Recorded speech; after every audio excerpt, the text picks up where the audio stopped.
What is up, everybody? Hold on, I gotta drink tea.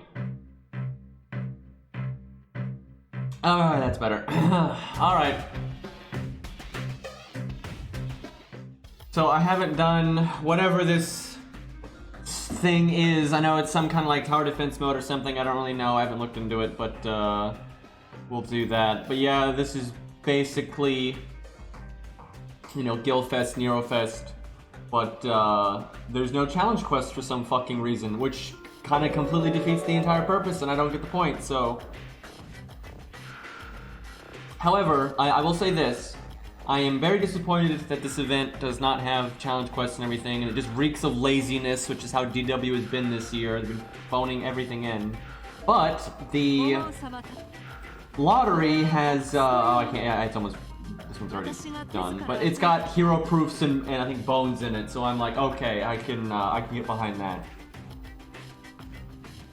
Alright, let's check out the new thing, which I have absolutely no idea what it is.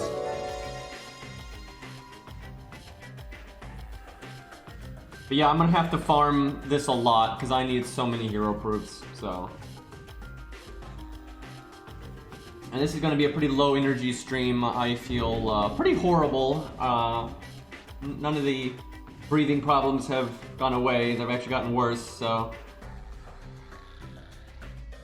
Last night was a real trip. I went to bed at like my normal time. It took me a while to go to sleep.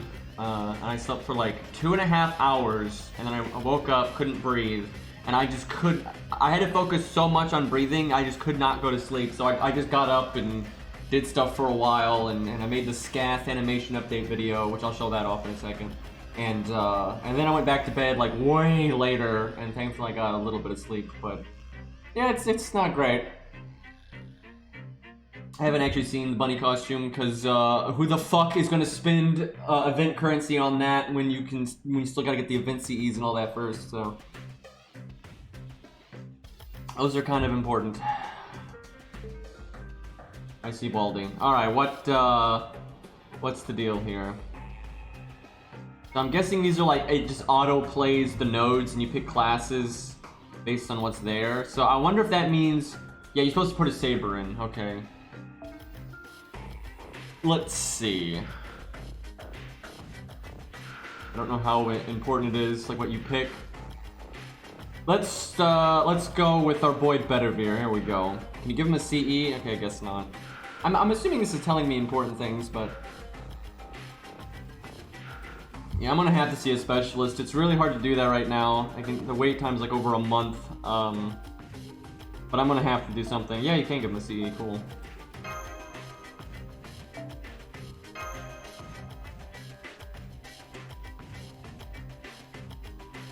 See ya, Red.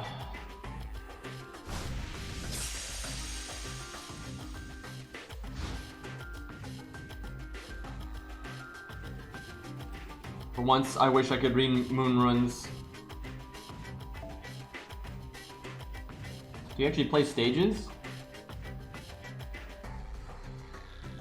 That's interesting. You actually play stages, that's kind of fun, because then like what you slot really matters.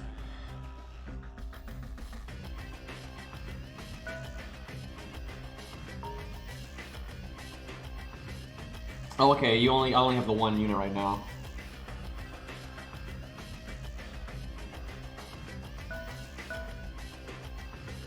So do you just move?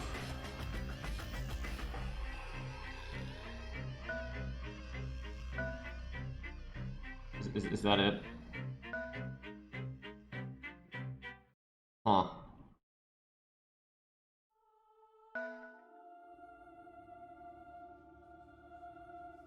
I mean, I'm literally playing it for the first time right now, and I have no idea what's going on, so...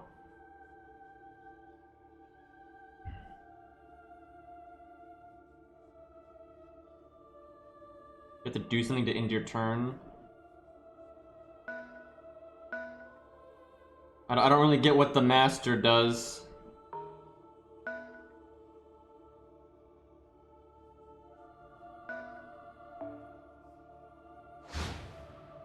Okay.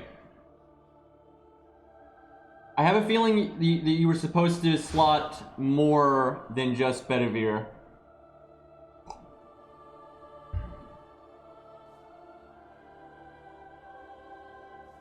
Well, he can definitely fuck up Baldy, but I don't think he's gonna kill everybody.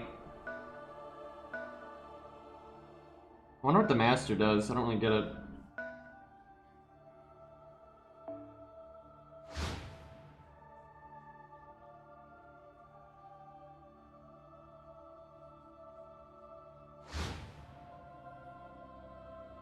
You know, I actually think looking at the classes that you fight here, if you could actually, if this works how I think it works, if you could like intercept them properly and whatnot, I think Ku could solo all of these, unless they just have an ungodly amount of health. But especially if you gave him like the heal command code, I'm pretty sure he could do it. Now I'm assuming if your master's not with you, you don't get your mystic code.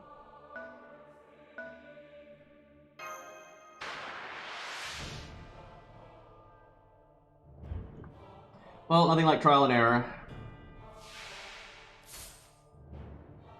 So if I had given Bedivere more starting NP, I could one-shot Baldy right here. Okay, you do get your Mystic Code. It doesn't let me switch though, so it's whatever I just happen to have equipped, which is kind of annoying because it's not good for this, but let's see if we can kill him without using our NP, and then I'm assuming we keep our NP gauge. Man, command codes would be good right now.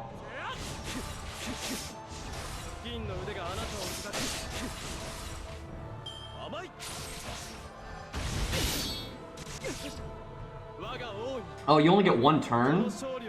Huh. Interesting.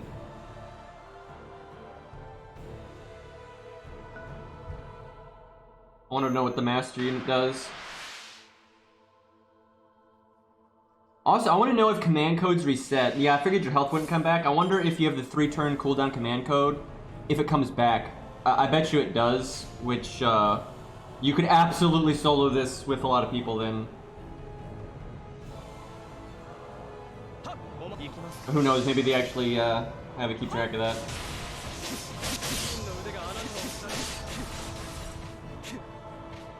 Well, I like the idea. This is actually more involved than what they normally do with events. Normally, their quote-unquote new game modes are a joke.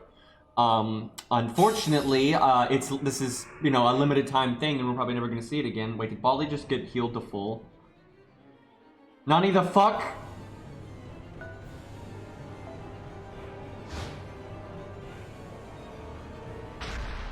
Oh, I see. Servants just automatically bitch slap the master. Okay. So I should have just been zerging their master then. Yeah, I don't know why we don't have challenge quests, to be honest.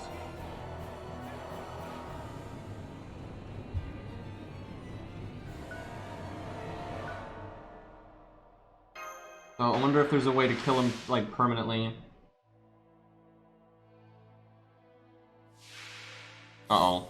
Okay, I guess if you're in somewhat proximity to the other units, you show up there. Alright, time to go boom. I'm really curious how they do cooldowns with, like, the Mystic Code. I'm guessing a turn on the board is a turn off the cooldown or something.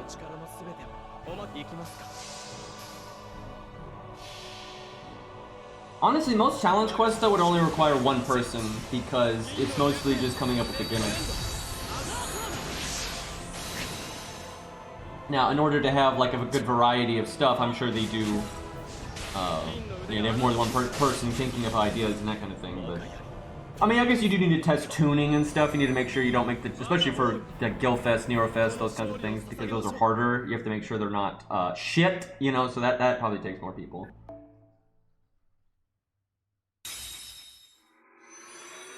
Okay, so there goes Baldy. So, I should have stayed the fuck away from Baldy with the master, because I wonder if your master can bitch slap the enemy master. So I actually need to stall then. So if I think if this works how I think it does, the cooldowns just reduce on the board.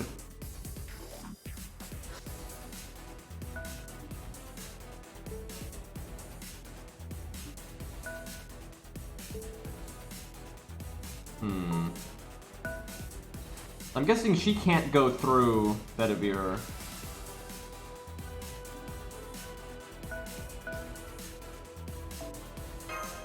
So the problem is Uriel, there's like, and we disconnected. Yeah, I figure Herc and Ku. I want to do this solo with Ku. I think he could do it, especially with command codes.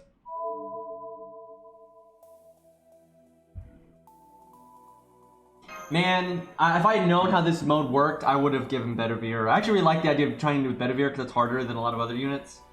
I wish I had just given him command codes because he needs that longevity. Also, using a different Mystic code would be good.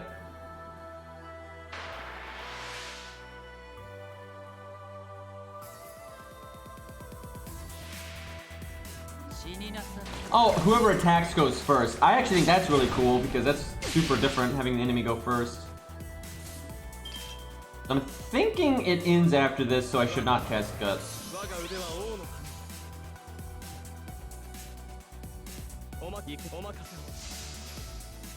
There's no way we're winning this, but now we understand how it works, so. This would be so boring, though, if you had 3 servants. Like, I'm so not gonna slot 3 servants for this because, that's no fun. Okay, you can attack more than once. Okay, now we're screwed. Okay. Well, I think I know how this mode works now.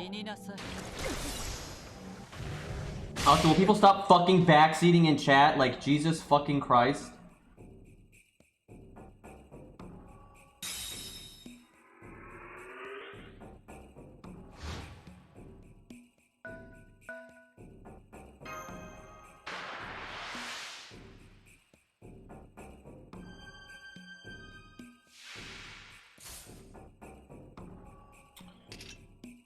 I kind of have to NP here.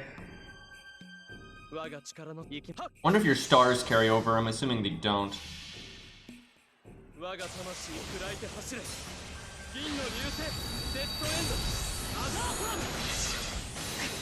There's a few things I would want to see them do differently with this if they were going to make it a full-on game mode. Like, but it's a good idea, and I hope they do make it a permanent game mode, but they probably won't because FGO is obsessed with limited time everything. Okay, so I'm gonna see which way Uriel goes because we need to avoid that like the plague. I guess he keeps Babbage as defense is basically what he does.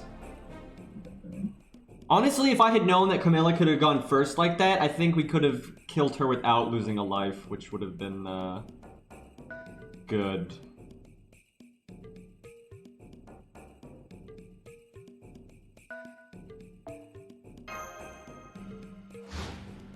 I'm hoping she goes for the master. Okay, now. Need a baiter.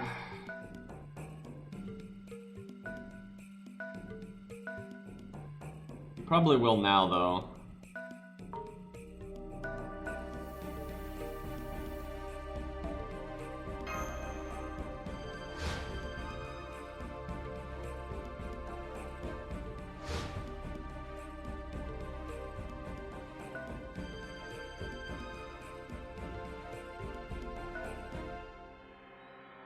I need to set it up so I can just jump right on him, because yeah, Babbage is going to be a problem. We're going to have to kill Babbage. I don't think we can kill him twice, though, especially how are our cooldowns? Need to stall, I think.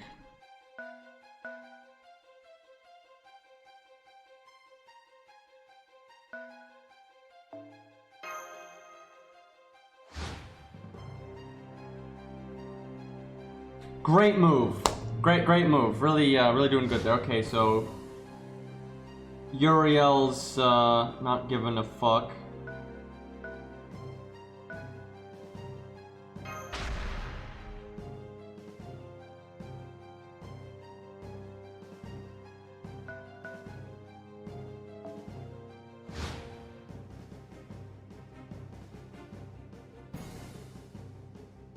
Babbage is throwing.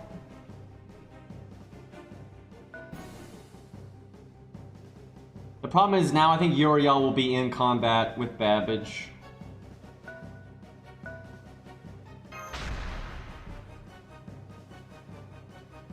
Well, not bad all things considered, but I don't think he's got this.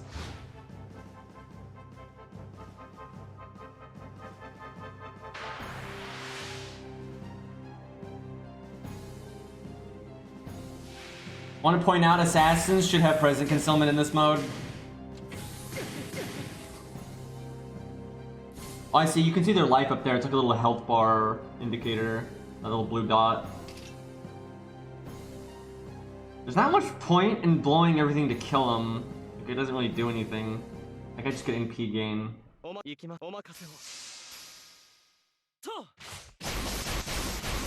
You have to be very. When you do stuff like that, though, you'd have to add a lot of stuff to balance it. Otherwise, it'd be, you know, bullshit.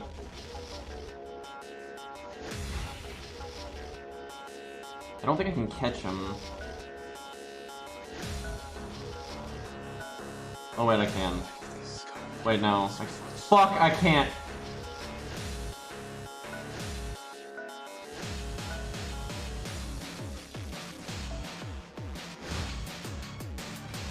Get back here. I need to block him.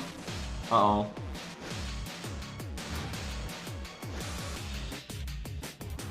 This is where having more than one servant would be really good. There we go. Bit of your solo, by the way. Feels good.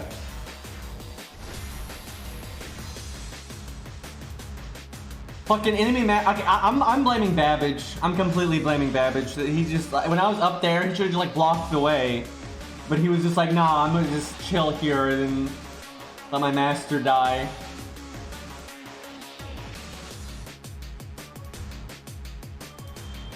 Look, it was, I know, I didn't know what I was doing, so the fact that we actually won that, I'm fairly happy, so. Can you replay this for fun? Why do I get the feeling that you can't? Oh no, you can. It still takes the 5 AP though.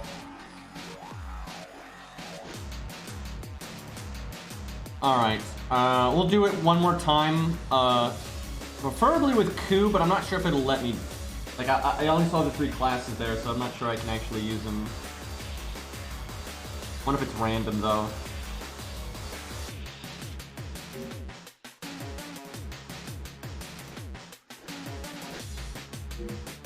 Yeah, but, dude, you don't understand. So, these stages change in, like, in 2.5 days or whatever. I need to do this node so much because it's the lottery node and it drops hero proofs, and I need like 500 hero proofs, so I'm gonna have to be using some apples on that. I don't normally use apples for farming, but I will for this event. There's no Lancer, feels bad. Let's see, who do you want to use then?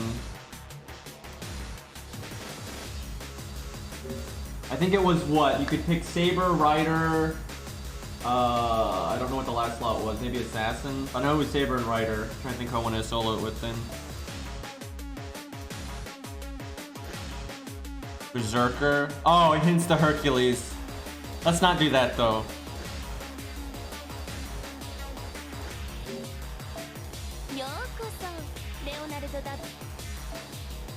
Man, I can't use Ku. This is bullshit.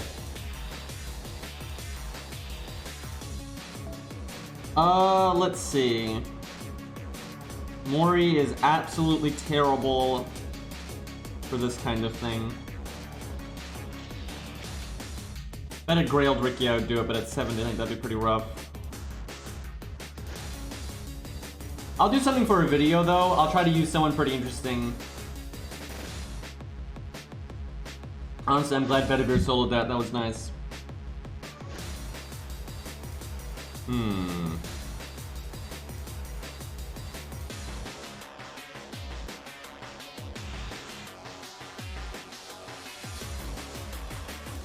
I can use whatever. Okay, we'll try Ricky. Fuck it. It's not like we get anything for winning.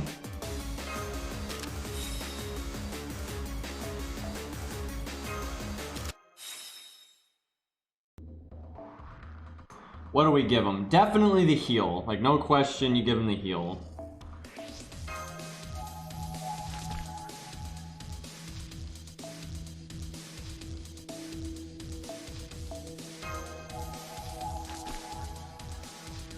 I feel like stars are shit because you only get 1 turn per engagement. Unless the stars carry over, which I don't think they do. Star Bomb CE makes no sense then at all. Yeah, I didn't see the damage boost in this game mode, but I wasn't paying attention to be honest. Stars do carry over? Okay, well then Star Bomb's not so bad.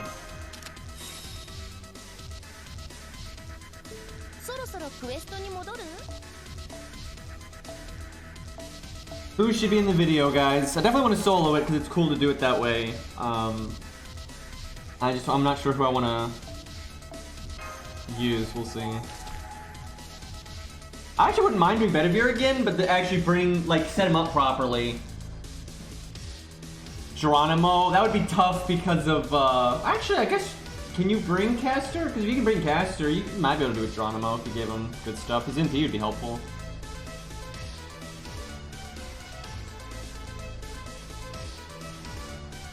Yeah, I don't remember what the third class was. I'll look when we do it this time.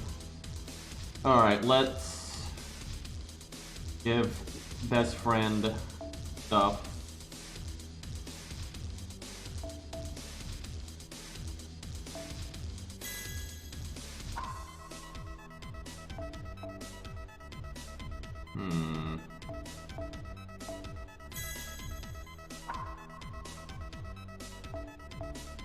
Heal boost isn't really worth it. Well, I mean, on the turn, you could do heal boost and heal. I don't know if that's worth the slop, though.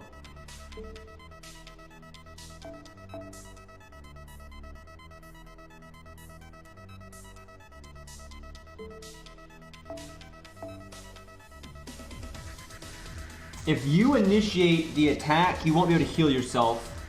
You'll have to heal, unless you've taken damage from the previous fight. I'm not really sure which cards are best. Because you're gonna, you know, they're on cooldown, so at least the heal is. I think you put it on quick then, so you don't have to do it. It's just if you want to do like NP art and you want to also heal, that's the thing.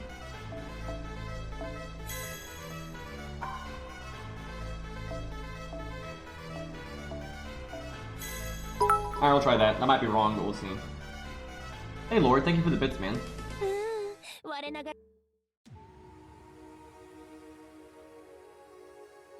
Does Golden Carp reapply each time you do a stage? Only one time? Damn, that would be so broken.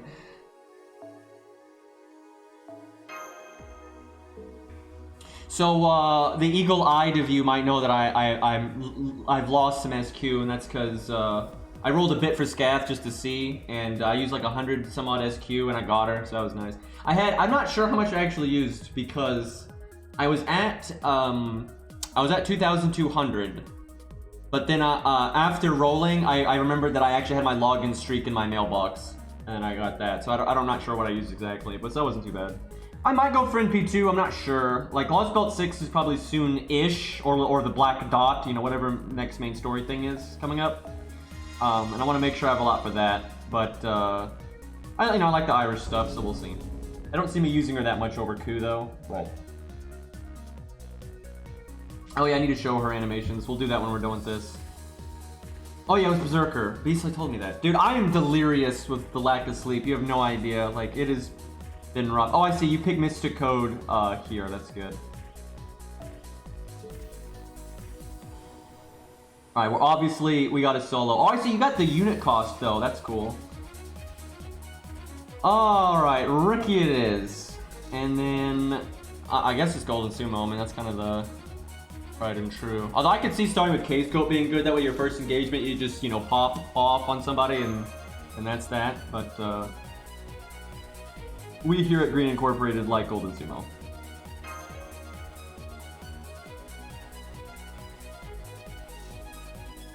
Okay. Basically, we need to just cause trouble for the... So I'm assuming the enemy servants can't walk through your servant.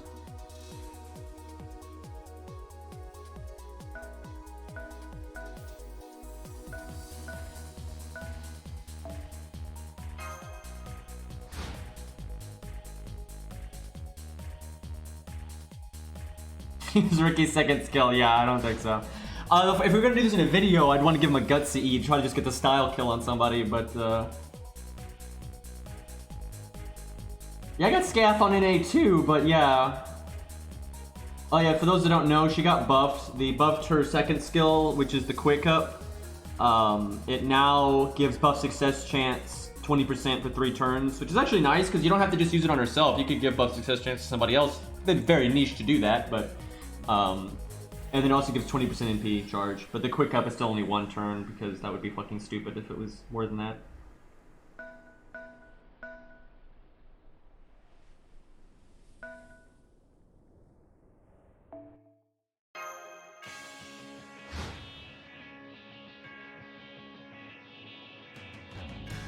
So she's going to be the hard one, like very much so. I kind of want to already have my NP. I should have thought of that ahead of time. Like, I need to attack her, not have her attack me, and I need to just have my NP ready to go. Yeah, if she goes first, that's going to be terrible.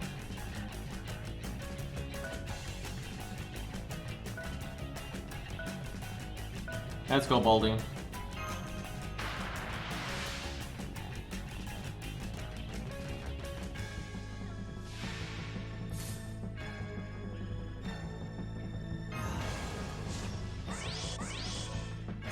Okay, NP gain is pretty much everything here.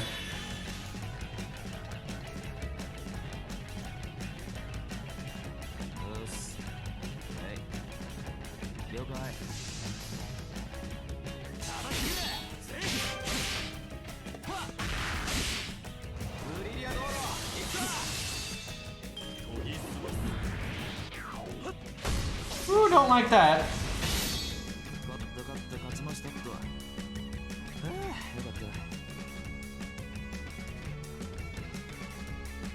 Yeah, we absolutely cannot have Permilla attack us because we have defense down. As long as he doesn't kill me here, though, I can get like all my health back. No kill, Baldy. Oof. Fuck! Oh my god, Baldy, you bastard! That sucks so bad. Oh my god. And then... Dude, that's so bad, because now I have full health. That's so bad. I guess he goes first again, though. Oh my god, that was so bad. And I didn't get my turn. Like, I didn't get my turn. It skipped it because I died. That's probably GG right there.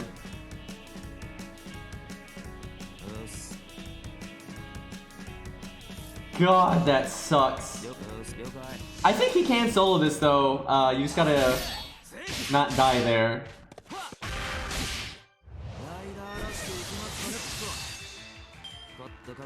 I think... I'm trying to think. I almost want to give him K-Scope and just go for Camilla first.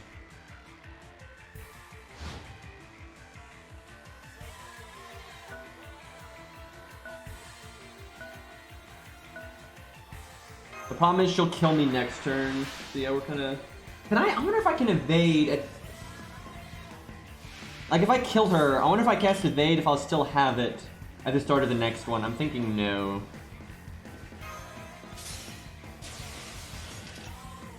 And yeah, you don't get the event bonus here.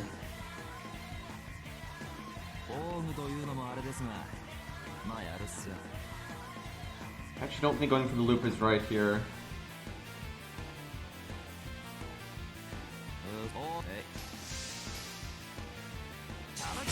I don't think he's gonna kill her. If he can't one-shot her, I don't think you could solo this with Ricky. You could obviously, you know, do it in a team, but I don't think you're gonna solo it if you can't one-shot her.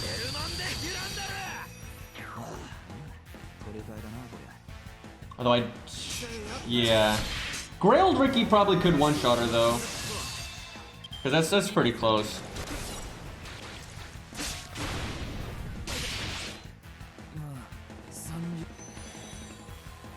Feels bad. No, this game mode would not work for PvP. It would work if you like played with your friends and you set limits and stuff, but I mean, it just K-Scope and all this other bull. Like, it would just be so dumb.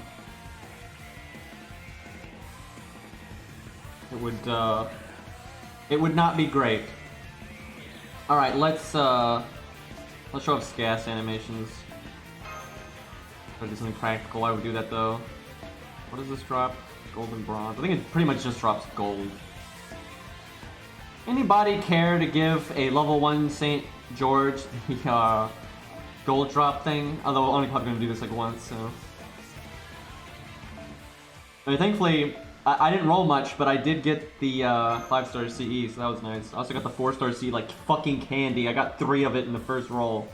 So that was a thing. So I haven't done any of Scath's buffs yet because she's got to be Bond 3 for that, so.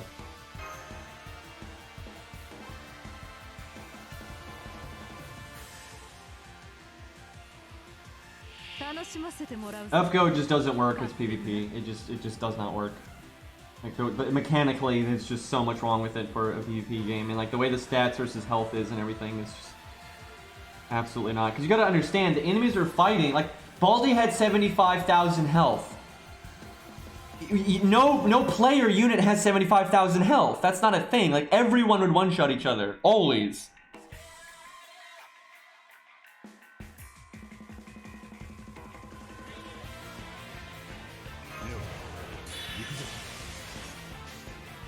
I'm not sure they're actually going to kill George. So, her new sprite obviously looks much better, but I'm not that happy with the animation update, to be honest. I don't think it's very good. Like, first off, it's like Edmund's, where the animation update is basically just her original animations, but they look better. But I don't think her original animations were very good. Like, I mean, she has I mean, they're better than day 1 animations by, you know, so much, but, like, she has a 6 hit count buster. You can have so much fun with that, and yet they don't. Like her buster animations are so fucking boring. Like they're terrible. And then like I'm sorry that I looked at this frame by frame. They were really fucking lazy with this animation update, and they always do this. They always do this. I mean, honestly, DW is so transparent with how greedy they are. It's becoming obnoxious. Like whenever they make a new 5-star that's like brand new to the game that they think is going to be popular.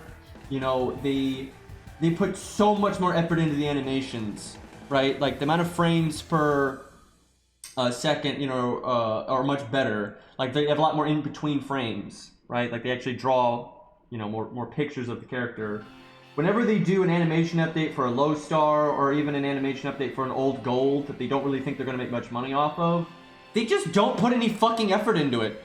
Like, and they basically, they do a lot of tricks to make it look like they're putting in effort when they're not. Her NP is like 3 fucking frames. Like, are you fucking kidding me? Like, it's 3 fucking frames and then CGI. That's ridiculous, right? And like, most of her like transitional like animations when she's going from like one attack to another and everything, they're just bad.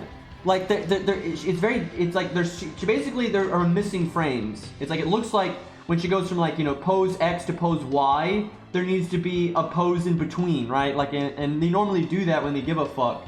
But they almost every time they do an animation update for old characters, even if they're a fucking, you know, gold waifu, they just don't put in that much effort and they cut corners. And it's very obvious with her that they're cutting corners. I wish I could boot up Sony Vegas right now. I could literally show you all like the stuff frame by frame. Hey, thank you for the resub, Kuma. Yeah, it looks choppy. That's what Faust said. That was like the word I was looking for. It looks very choppy. Like, she looks much better, right? Like, obviously her proportions are proper now. She doesn't have like the big head and all that kind of stuff. And like, you know, her skill animations look better. But in terms of like, first off, in terms of choreography, it's a complete snorts fest because it's literally her old animations. And then in terms of animation quality, they're very bad. Gil looks really good though, but that's because Gil doesn't fucking move. Right? Like Gil doesn't have to do any, like Gil, and thankfully they can get away with that. That's like the one time they can get away with it, right? Because, you know, Gil literally doesn't move a lot in like the actual stuff. You know, he stands there and shoots shit at a gate because he doesn't think you're worth a fuck, right? So they can get away with it for him and it looks okay. But for a lot of other people, that's not the case. Yeah, I'll put this in slow-mo. I fucking love this song, by the way.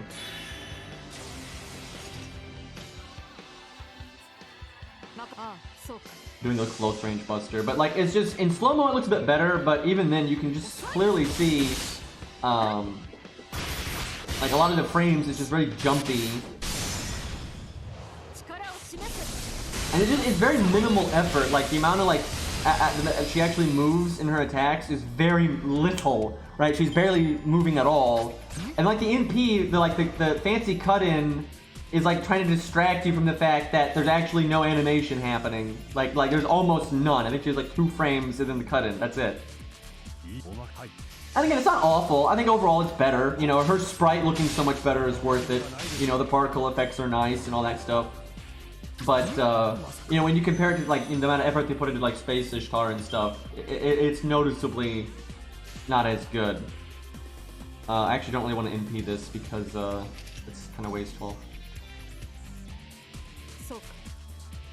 But I don't know, I just think it's really boring. Like, the fact that they didn't change any of her animations, it's like, eh.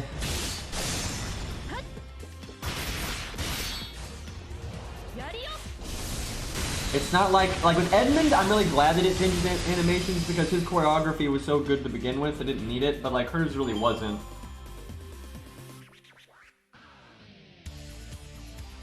Yeah, she's still 2-hit. But I mean, she's balanced around having bad NP gain, so if she had 3-hit, that'd be pretty busted. And besides, she actually has better NP gain now because they gave her a battery. I will say though, I would say most of the time you're not going to get any use out of the battery though, because a lot of times you're going to use it when you already have your NP. But you might be like, oh, I want to NP this turn, but I'm at 85%. So then you use the skill and you get 100% and then you NP, right? But like the quick up only lasts 1 turn, so you can't like use the battery after NPing and that kind of thing, so, because then the quick up would miss. But look at how many unique, like how many times did you actually have to redraw her during your NP here. And it's like, I know it's like 3 times, if that. Oh yeah, and the leap-in looks really fucking weird now. Which is, again, 1 frame. I think it's 4 frames. She's got the, like, getting ready to throw, and then already thrown it, and then the cut-in, and then the leap. That's pretty much it, though. So it's like 4. I mean, that's pretty bad. Like I said, it's not awful. I'm not looking at this and like, oh my god, this is such crap. It's just, I feel like it could have been a lot better, right? I think lore-wise, you know, she's got such a cool kit with like the runes and the multi-spears and everything. I think they could have done a lot better. Like, it's not terrible, but it's certainly not amazing.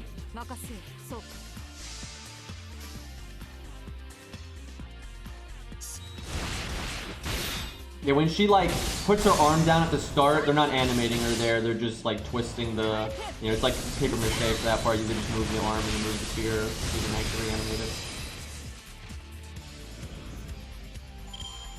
I don't really like the new leap. I would mind it if it had more in between frames, right? If she didn't just like all of a sudden she's in that pose, but like it just looks so fucking weird. Like she goes from like neutral standing to then all the way like that. I don't think it really works so well.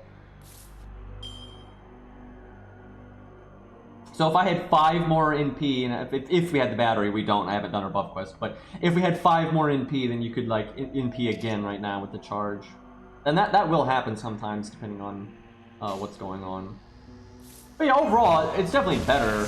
And again, her sprite just, it's the correct body proportions, right? She doesn't have big head syndrome and all that nonsense, so.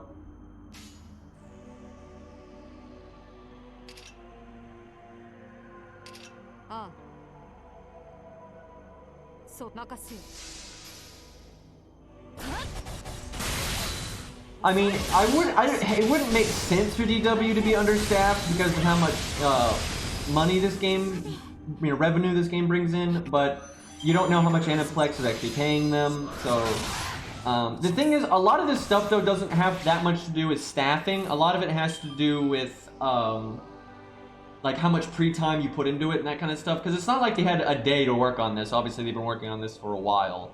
And I see a lot of, okay, here's the thing. We don't know everything that's going on behind closed doors. You know, we can see the amount of revenue FGO makes, roughly. You don't know exactly how much they make, but you can look at like the profit reports and that kind of stuff. Financial reports, anyway. And I see a lot of people making excuses like with COVID and everything, but like, first of all, they themselves have said that really hasn't affected their workflow, and it's not, like at this point, it's not affecting them at all.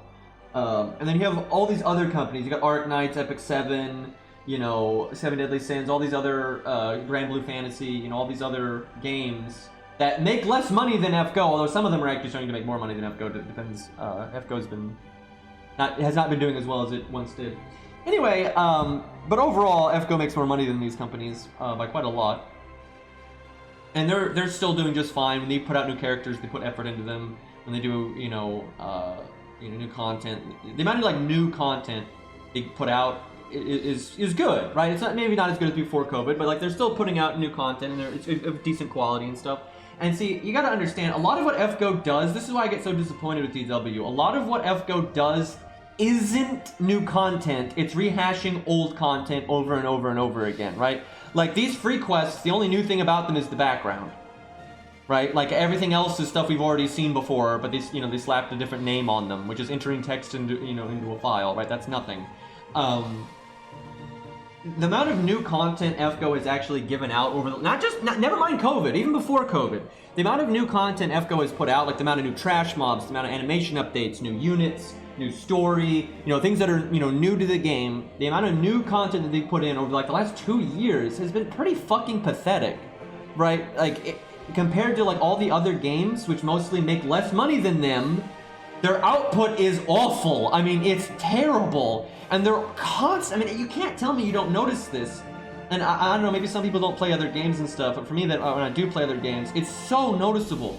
FGO jumps through hoops to like milk as much value out of what content they do have, and like to not do new stuff. And like to make, like for instance, when they do like a new NP, like Hector's NP, they're reusing a lot of Chen Gong's NP animation in Hector's, right? They use the same particle effects and the same like camera work for the throw and everything, and the explosion's the same. They're like, they used to never do that stuff, right? Like day one FGO, as bad as it was with a lot of things, none of the NPs were reused like that. Now they're constantly looking for ways to like reuse stuff. Like Jack's initial animation is like the skeleton work from Pints. It's just like, what the fuck, man? And it's like and like again with Scath's NP, they're like doing a lot of tricks there to not actually have to animate her. And for those that don't know, animating is not the same as just drawing, right? Drawing is a picture is like, it's still a picture, right? It's one frame, Animation is a series of pictures to mimic movement, right? That's what animation is. And so most of what they do in FGO is paper mache work, right? Where it's one picture and they just manipulate it instead of redrawing the character or the limb or whatever.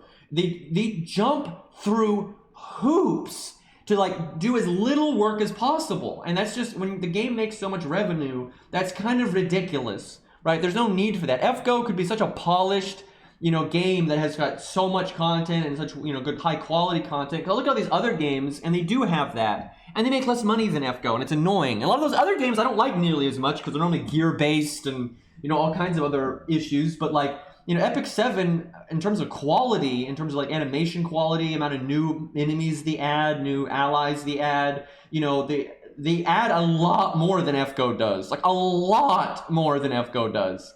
And they actually don't phone in the animations and stuff, right? And it's just... And something I've noticed, I decided a while ago to kind of look at some of the older animation updates they've done and kind of like new units they had added during like, the Halloween rerun. Like they added Cleopatra and Extra Vlad and stuff.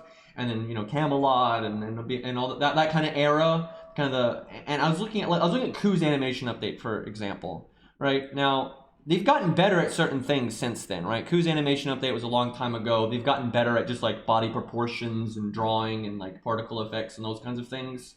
So Ku's animation update doesn't necessarily look amazing in terms of like, the types of animations they went with and those kinds of things. But if you actually look at Ku's animations and the amount of frames that they redrew Ku in his animation update way more than they draw most servants these days, especially for animation updates. A really good test I have found with FGO for like how much quality they put into an overall animation set is watch the back leg. They're not their front leg, their back leg. Literally watch their back leg frame by frame, and you can if you're looking like frame by frame, and you can like zoom in and stuff with like an editing program. You can easily see when they go from paper mache, where they're just manipulating the object that's already there. Because basically they have skeleton work, right? They've got like rigging where like they can manipulate the legs individually, you know, and they have like ball joints and stuff on the knee and everything. And so you can look how many times they're just manipulating what's already there versus when they have to just completely redraw it.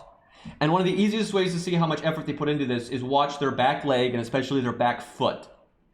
And a lot of the newer units that they give animation updates to, and like new low stars and things like that, they almost never, and in some cases never, reanimate the back leg under any circumstance. Like the Welfare Lancer from Requiem. As far as I'm aware, they never reanimate her back leg. Not for her NP animation, not for any of your attacks, nothing. No matter what, her back leg never changes. They just manipulate it, right? They never actually redraw it. But if you look at Ku's back leg, they actually redraw it constantly, right? They're constantly making unique animations for him.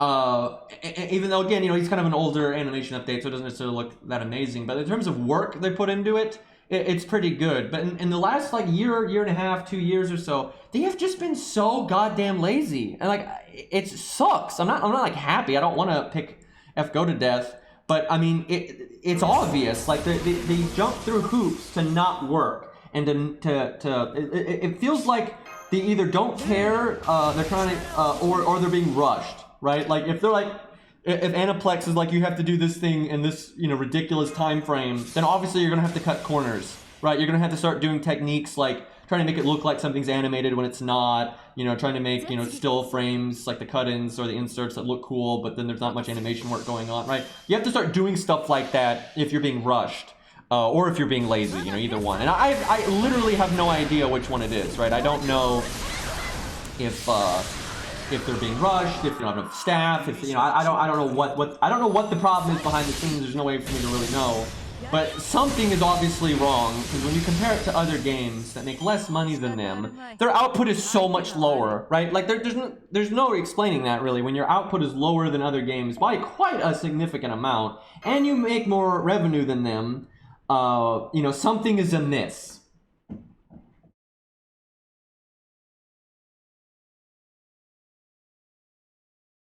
The anime industry is generally about the easy way out, but a big part of that is because, first of all, most industry veterans don't work in the industry anymore, which has been a huge problem for them. It's very hard to get experienced animators. And then also, they just have terrible pay and really bad time frames and stuff. So it's basically all about cutting corners. But yeah, that's been... I know some people in that industry, and it's a real problem. Like the lack of veterans. Most veterans have retired, quit, died, or just won't work in these conditions anymore. So like, and animation is hard. Animation is really fucking hard. It's the hardest way to tell a story by far. It's extremely time consuming. It's very difficult. It's a craft. It's not something. Animation is not only is it time consuming. Like, okay, for example, video editing can be very time consuming, right? But learning how to edit, although it takes some time, it doesn't take that much time to learn how to edit. It's more about, you know, knowing what information to look for and knowing how to apply it and those kinds of things. Learning how to be a good animator, unless you're just ungodly talented, you know, some people are naturals, but most people, I mean, it takes years and years and years and years to hone your craft as an animator, right? So experienced animators not only can make better stuff, but they can do it faster. And there are so few experienced animators anymore. And then on top of that, the anime industry is just full of like really fucked up budgets and terrible time frames, and everything's so seasonal and stuff. You know, the demand, what people like, the output that the audiences want and what the executives want and stuff is not reasonable. And I've noticed this. If you look, there are exceptions. Every once in a while, you have an anime come out that has like really good staff and really good budget, and they can make some truly nice animation work. But most anime nowadays, you know, they're like they're jumping through hoops to not actually animate anything, and the fight scenes aren't very good, and then when you compare, it's insane. Animation's easier now than it ever has been, thanks to computers and everything. We have the technology that just makes it a lot faster and easier. It's still very hard, but it's faster and easier than it ever has been. But then you compare it to like anime from like the 90s, early 2000s and stuff, and they look better. Like the amount of frames, like if you watch a fight scene, the amount of frames, you know, per action and stuff is higher, right? It's smoother.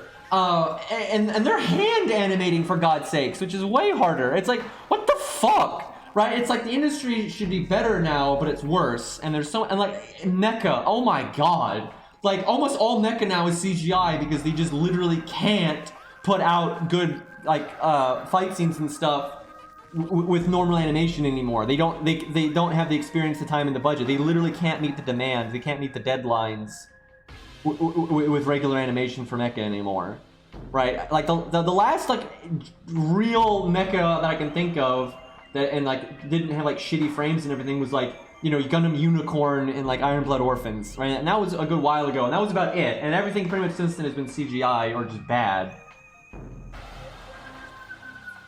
Because a lot of old anime, they cut corners too, you know, especially for like scenes that didn't matter as much. You know, you try to like focus your time and energy in the parts that really matter and everything. You know, they still had budgets and had a crunch and all that as well. But like, I don't know, man. The industry's just gotten so lazy. And lazy's not the right word for it. It's more of the budgets and the time has gotten fucked, right? They're trying to meet these expectations for like seasonal anime and everything, and they're trying to make things way too quickly and everything. Like they're trying to meet this demand because the demand for anime is so high now. You know, so it's just shit, right? Like the demand is so high, they're trying to meet that demand results in a poor quality. So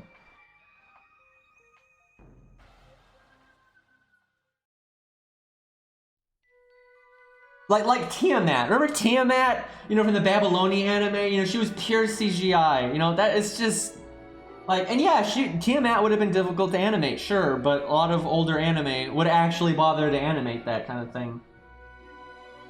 Alright, well, what do we want to do here?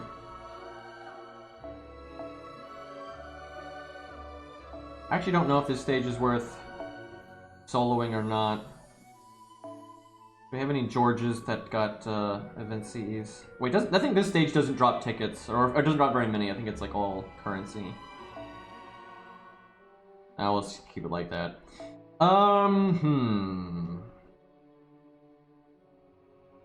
So one servant though I was decently impressed with actually in terms of animation quality is Chaco Jana here. I was watching, they redraw her quite a bit. They don't do a lot of in-between frames, like they do a lot of like this pose directly to another pose, especially with like the spinning and stuff. But they still actually bothered to redraw her a fair amount, like way more so than a lot of other 4 stars that I've seen, especially more than animation updates.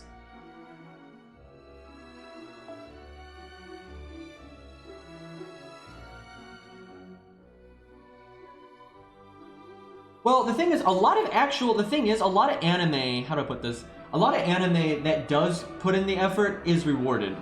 The few anime in like the last, 10 years or so that have actually really put in the effort and like the executives give them a better time frame to work, say they have more time and that kind of thing, they generally are successful and do very well, and people are like, wow, that looks amazing, right? It's just that kind of stuff doesn't happen very often. And I will say, and I understand from a business standpoint, it's tricky, right? Because then you gotta understand the executives don't care about the creative process generally. Every once in a while you have an executive that does, but that generally you don't have that. Let's go with Canis, why not? But so generally the executives, they're pretty much there for the money, right? And fair enough. They're the ones putting up the bill a lot of the time, and and you got your producers and all that. So it's about the money for them. And, oh my god, we don't have our command codes anymore. I took them off. Fuck. I took one of them off. Anyway, so it's risky. So even if you look at, like, these anime that do put in, like, an they have above standard quality animation, and they have, like, more prep time and those kinds of things. If the creative side of things doesn't do well, so maybe they're being risky with the storytelling or whatever, and then it flops, you're out of a lot of money, right? Let's say you make a generic schoolgirl anime, right, with very minimalist animation and that kind of thing, and you're not having to, do too much, and you do a kind of by the books story and all that. You're very safe on making your money back, right? Yeah, you're not going to make the kind of profits you might see from like you know, one of those animes that really blows up and it really has good quality and an above normal story and those kinds of things, right? You're not going to make that kind of money, but you're going to make your money back, and there's not much risk of just blowy, you know, everything falls apart, right? So like, you know, a lot people point to a lot of anime that like did really well and that had better animation than normal and better budget than normal and all those kinds of things, but you're not looking at all the failures that tried to be that and didn't work out, right? So, you know, it's like I was actually thinking about like Iron Blood Orphans the other day because I rewatched it a while ago, and I'm surprised they got away with what they did. And from what I understand, that was a very financially successful series. But I'm surprised a lot of what they did in that series. I honestly don't know how it got greenlit. I'm surprised. I don't know what the creative process was like. You know, like who was in charge of what and that kind of thing. But I'm surprised the producers and the executives allowed them to make a lot of the decisions they made. Because from what I understand, that like the main director and the writer, you know, they had a lot of very specific themes they wanted to focus on, and you know, they have a fairly unconventional ending, very much so. And I'm just surprised they got away with that. Normally, your higher up's gonna be like, no, right? They're gonna like, I don't care what your creative, you know, thought process was. You know, we want the monies, right? So I'm surprised they were able to do something like that. And then that show's fight scenes are better than what you see for most mecha nowadays, right? It's not CGI for the most part. It's overwhelmingly actually animated, like 2D animation. And you know, the fight scenes are pretty good quality. Like, you know, they're not like the highest, you know, quality ever, but also mecha is like the hardest. It is the hardest thing to animate, right? It's super hard to animate mecha, and so like that show clearly had a good budget and are just really good animators and a good time frame and everything, because they were able to put out pretty good quality fight scenes that were, you know, drawn and all those kinds of things. So, you know, it's like, cause yeah, mecha is basically all the problems that human has. It has all the proportional problems drawing humanoids has, and movement problems drawing humanoids has, but then you have extra detail to the extreme, so it's awful. Like, it's very awful. Like, if you're having to redraw something over and over again, having to redraw those details is like the worst thing ever. Which is why they're all CGI now, by the way. But yeah, the thing is, that show was a risk. Like, that show was very much a risk, because they doing a story that was kind of unconventional, and just like all this stuff with the animation and that kind of thing. If it had not gone over well and like it didn't have good ratings and sales and stuff, that would have been a huge loss. Like the financial loss now would have been devastating. Where like if Lucky Star didn't do very well, it wouldn't matter so much, right? Like the executives aren't, the company's not going to die, right? Nothing like that.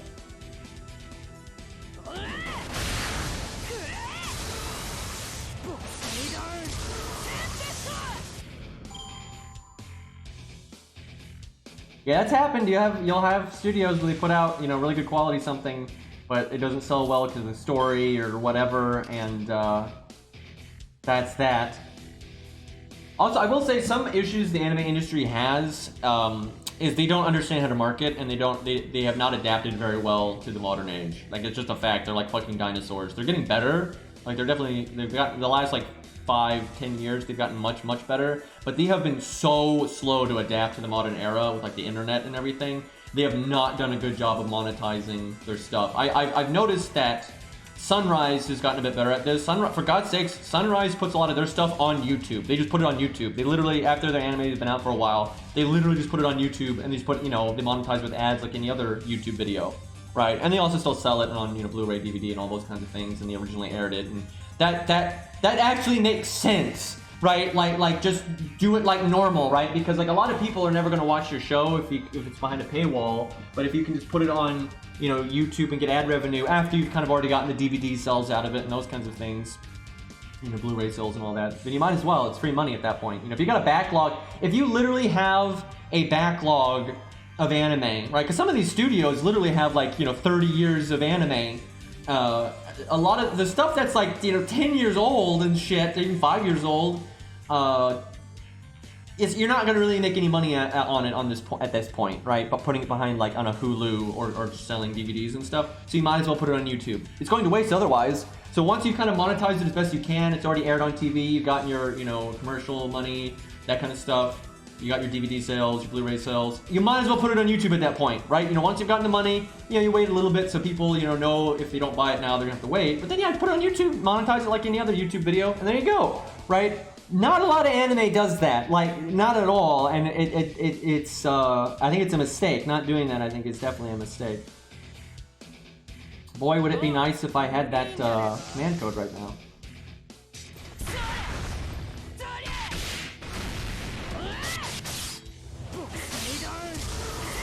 So, chat, I got on NA, I got the CE drop for Gilfest twice before I got a Shiba drop. I've actually only gotten one Shiba CE drop.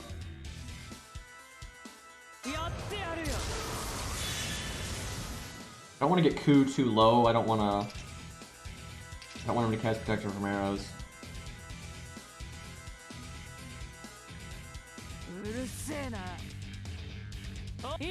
Hoping them attacking me will get me my NP. By the way, I kind of wish Canis's close range quick animation was her Buster animation, because that's like her meatiest animation, but quick is the least damaging, you know. So it's kind of weird how that works.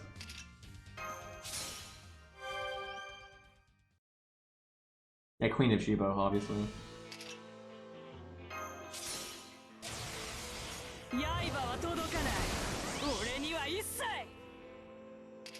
Yeah, I mean, you can watch, like I was talking about Iron Blood Orphans, you can watch the entirety of Iron Blood Orphans on YouTube. They have a channel called Gundam Info, which is run by, you know, the people that actually own the, you know, it's like Bandai and Sunrise. They put literally the entire anime up.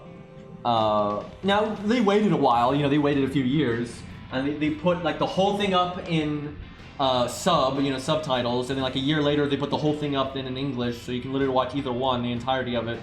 On and they did it like with the original Gundam movies and a bunch of other, like, that's just what they do, and like that's a pretty smart business model. You know, they get what they can out of it from the initial run, and they just make YouTube money off of it. Because I mean, why not? You know, like literally, why not? It's like, you know, after a show's time is, you know, come and gone. Nice crit spread, by the way. But once its time is come and gone, you might as well make some ad money off of it. And a lot of people are going to discover it that wouldn't discover it otherwise. Because it's not like someone that's never seen it. Someone that's not, let's say someone that's not into Gundam. Let's talk about the specifics of like what Bamco's looking at. Or Bandai. So, someone that's like not really into Gundam is not going to just randomly buy a DVD or randomly get Hulu or whatever to watch a random Gundam show. They're not, why would they, you know, they're not really into Gundam already, so why would they do that, right? They're not going to experiment.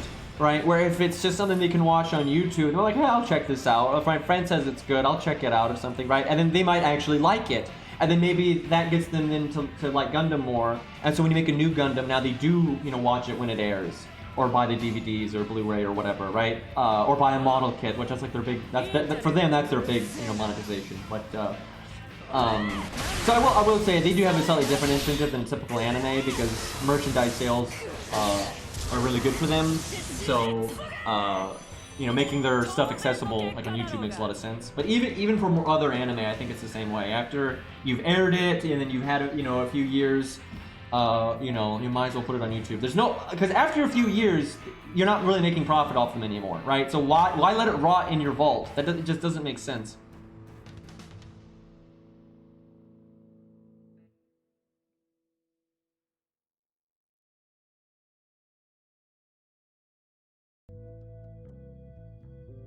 Yeah, I'm telling you, man, if you actually do animation yourself, or you just, you know, pay attention to it a lot and that kind of thing, and you really pay attention to the anime industry and video games and stuff, you can see they are really cutting a lot of corners, right? Like, it's very obvious. And that's why I'm so disappointed in FGO, because they have the money. Because the thing is, it's hard. It's not easy to make a good, you know, to do a lot of, like, sprite work, because sprite work in video games is pretty much just animation.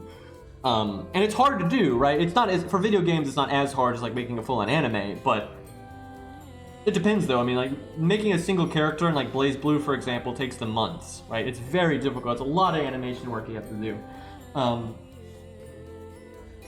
And so it's not something that any company, you can't, any old, some small indie dev I would not expect to be pumping out new content and making really fancy animations and everything looking butter smooth and all that, right? You don't expect that.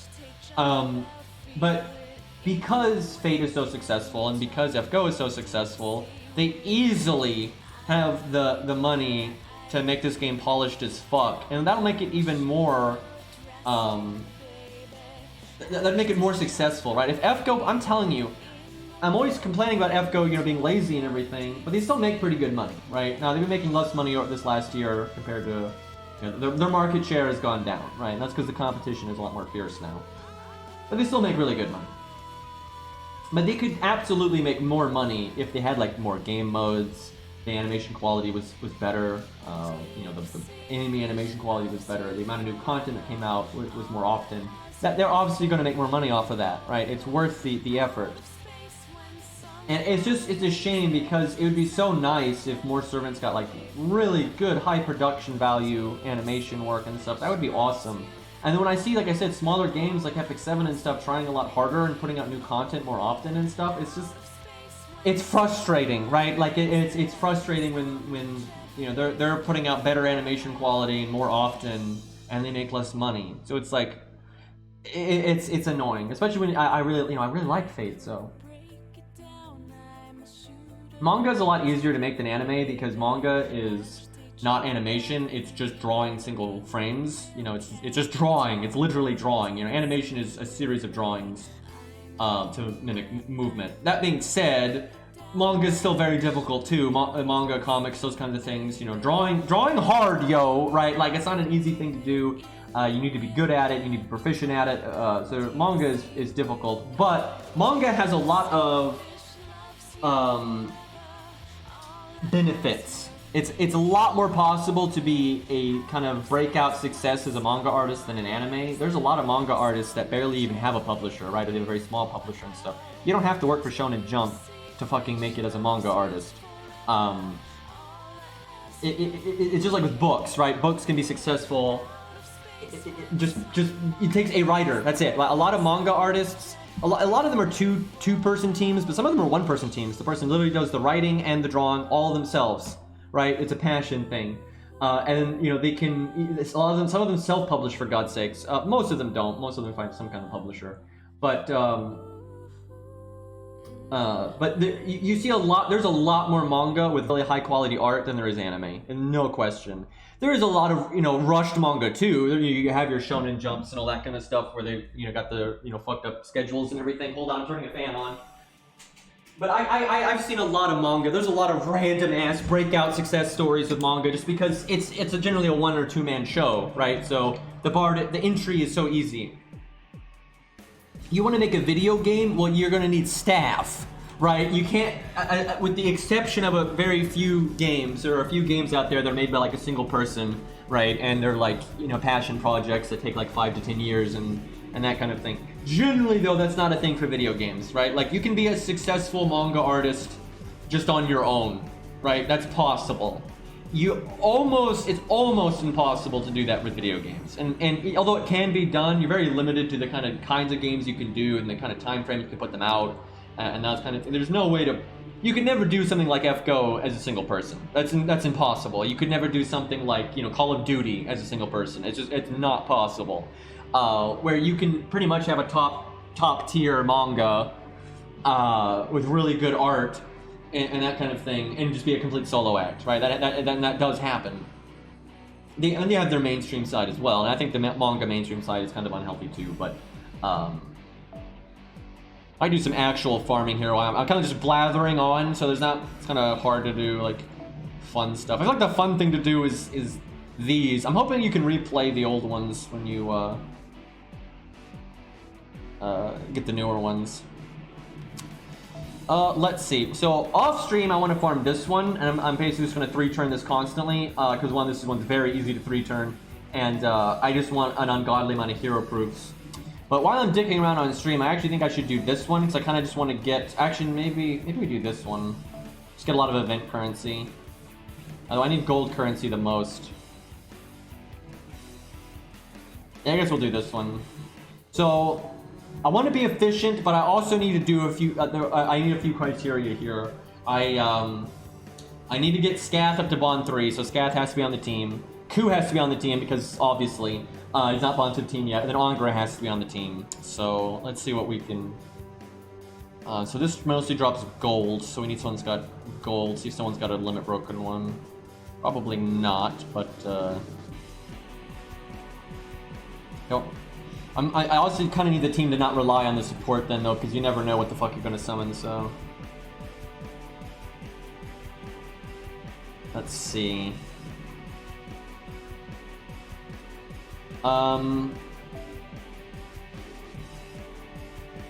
This might work. Let me think.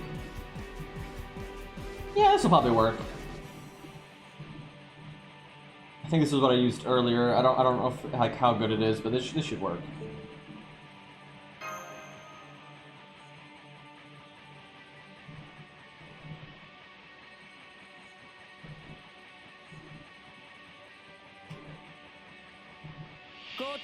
Nah, I mean, I could see them maybe having one enemy with a break bar, but the format of the game mode, break bars would be really fucked because you only get one turn. You know, it's a one-turn engagement. So break bars would be really fucked up like that. Maybe like a final boss, they might do that or something, but I don't think so. I think everyone resurrects once, right? And that's kind of their break bar, right? That's kind of how that works. And that for this kind of game mode, that's better. Having extra lives, like giving a unit more lives, is better than giving them a break bar, in my opinion. I guess we don't. I need to fix my command code.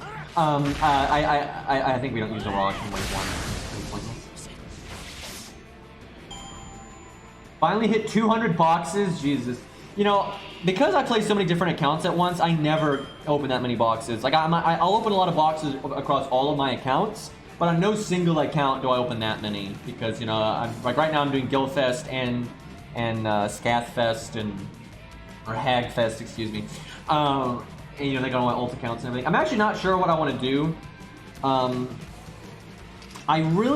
don't want to because I so want to play my main account the most because I so oh, we should do the Grail War thing on the other accounts.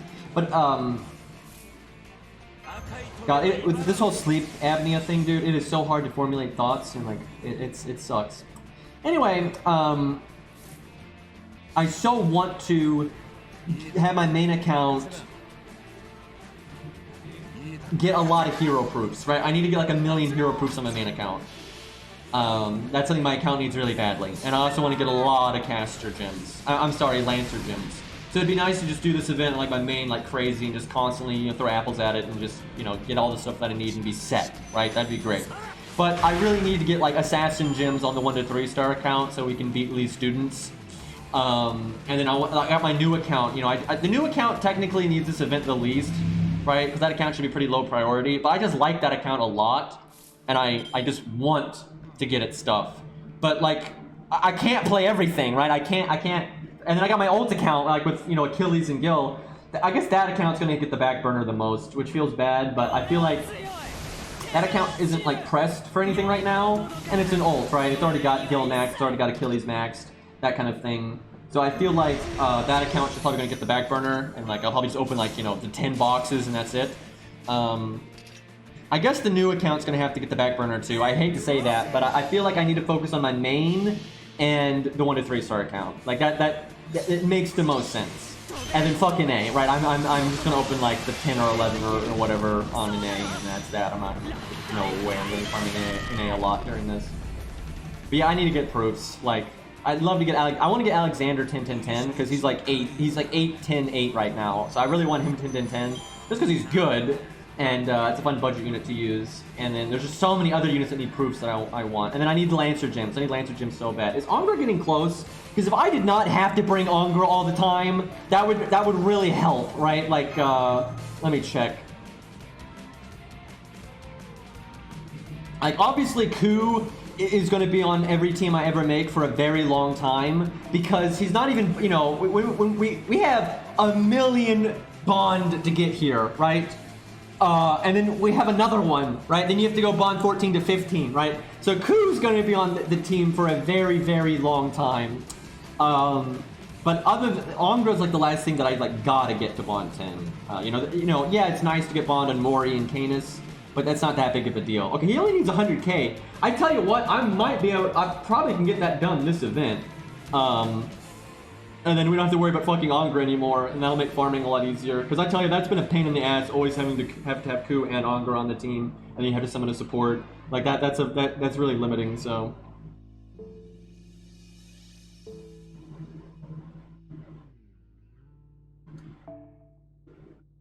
I guess I should buy the, See, Chad's gonna want me to buy the costume, but two things. One, it's way better to get the drop thing first, right? And two, the fucking costume, I don't know how much it costs, but it costs void dust, right? I don't want to do that, right? Like, that is stupid. Because void dust is not in the lottery. It's in the shop, thankfully, but, if there's one thing worse than hero proofs, it's void dust. Wait, I should probably reset now. I think we got everything. Yeah, all this stuff doesn't matter. Kind of funny though, this is the first time they've given out faux pause, like through an event instead of like a login.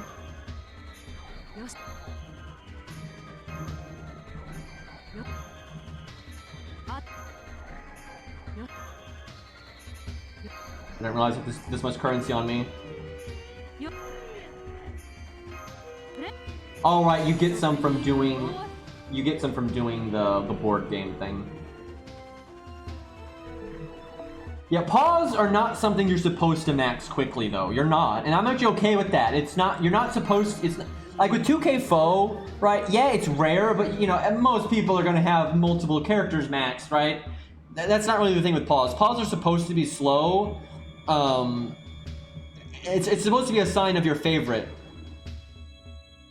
Right, like Grails and 2K Foes are still signs of your favorites, but they're accessible enough that so many people have it.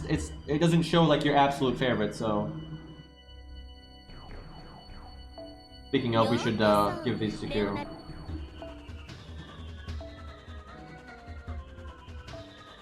Wait,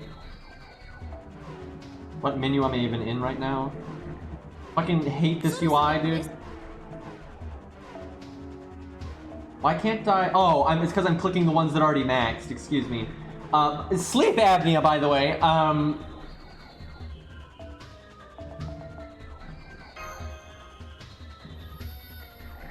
Dude, it's awful. I hate. Like, I need to see a specialist. It's getting really bad, and it's like I'm exhausted like all the time. Like it is so difficult to like recoup stam, IRL. Right? It's tough. Gotta love that endurance stat, right? But like, you just don't rest properly. That's like the whole thing. You can sleep, but you don't actually get rest. And it's like, I can't think clearly. Like, if I want to say, like, a lot of times my words get like slurred. I'm having to think so hard right now, you have no idea, to just keep myself from saying stupid shit.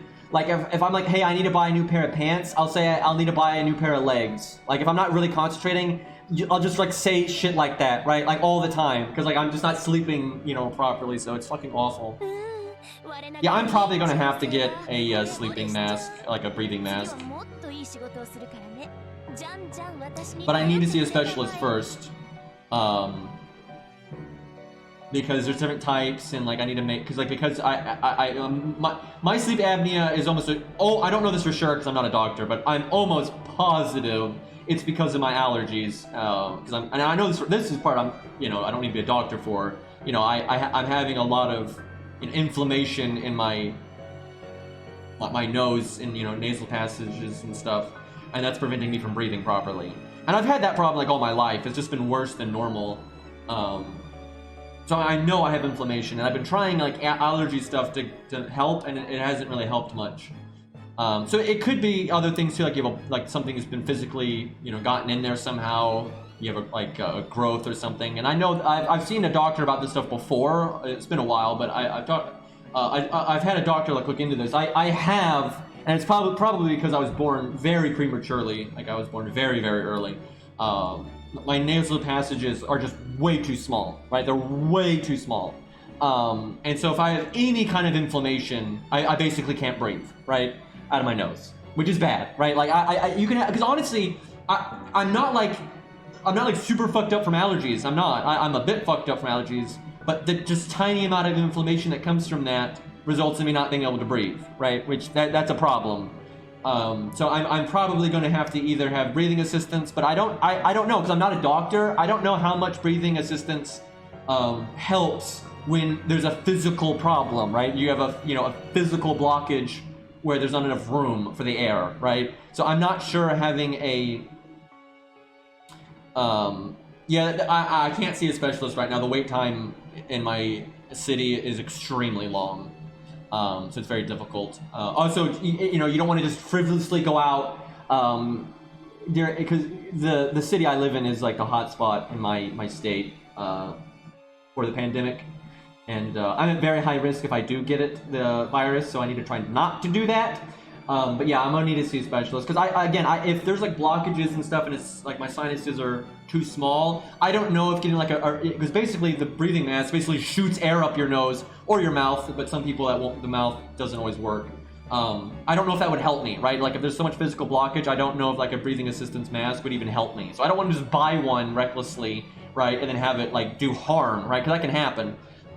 So I need to see a specialist. I don't want to, just jump off the deep end. Because maybe it's one of those things. Cause like I would rather get one that's just for the nose, because I have a lot of difficulty breathing through my mouth, just because it's very unnatural for me, and like it gives you a sore throat and everything. So I don't want a mask that needs to go through my mouth if I can help it, but I might have to get one, right?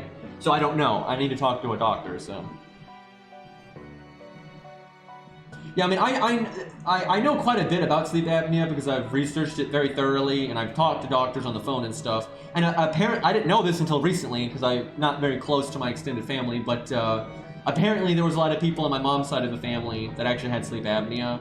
I don't know if it can be genetic or not, but like lots of people, lots of men anyway, on my mom's side of the family have had sleep apnea. So, and they like all needed breathing assistant masks. So I'm overwhelmingly either going to have to get a mask or get surgery. I doubt there's any other option. Because like I said, if my sinuses are just too fucked up, I don't want to get the surgery because it's awful, and actually Beastly from our chat has had it. They basically try to make your sinuses wider, right?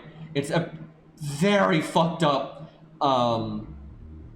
surgery. It's very invasive. It's very extensive. It takes a very long recovery period. Lots of like negative side effects can come about. Like sometimes there's no negative side effects, but there's a lot of really nasty risks and stuff.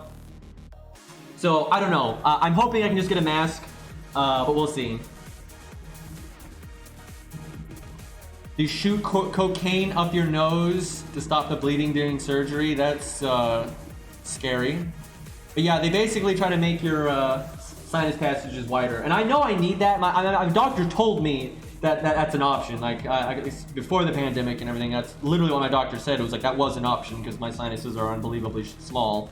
But I really don't want to do that if I can help it. But I don't know. I'm probably gonna. I feel like that's decently likely that I'm gonna have to do that because as you get older, these things just get worse, right? You don't get, lack of sleep, allergies, all these things, become a bigger problem as you get older. So, as I get older, the last thing I need is to still have this sinus problem. So I may have to take the risk.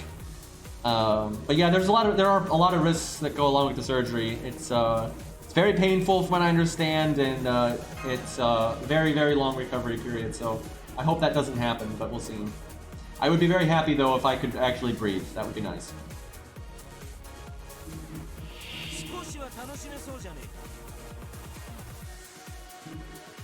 I'm actually glad Beastly's had the surgery. It's nice to know somebody that has had it.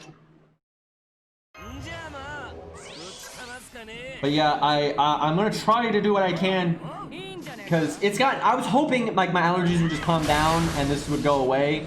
But I mean, it's been like what 3 weeks now, and it's getting worse. And like my energy level is so low, it's like it's getting hard to just like operate, and like thinking is hard. So yeah, I have to, do something. Because like the problem is, it's like, in order to get enough oxygen to not have like shortness of breath and those kinds of things, I have to focus on breathing, right? I can't like autopilot breathe. If I autopilot breathe, I like fall behind on oxygen, right? That's generally how these things go. And that's why it becomes so difficult to sleep. And then sometimes you're like, what your body does when you're, you know, unconscious, it can't breathe, right? Because it's your body's too stupid when it's asleep to sometimes, like, you know, breathe slightly differently with its mouth, or change your angle a little bit. And so if it's impossible to breathe through the nose, sometimes your body can't breathe, and then it wakes you up, right? Because your body doesn't want you to die, so it obviously wakes you up, and thus you don't get restful sleep. That's kind of what sleep apnea is, honestly. It's honestly a very simplistic thing that's happening. It's not like you have like a disease inside of you or anything crazy like that. It's very basic stuff, but the ramifications of it are pretty devastating because sleep is extremely important, so.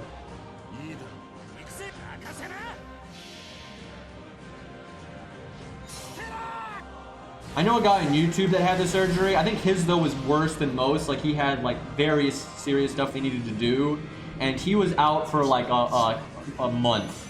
But like, he had like there was, I don't remember his exact situation, but basically he had like a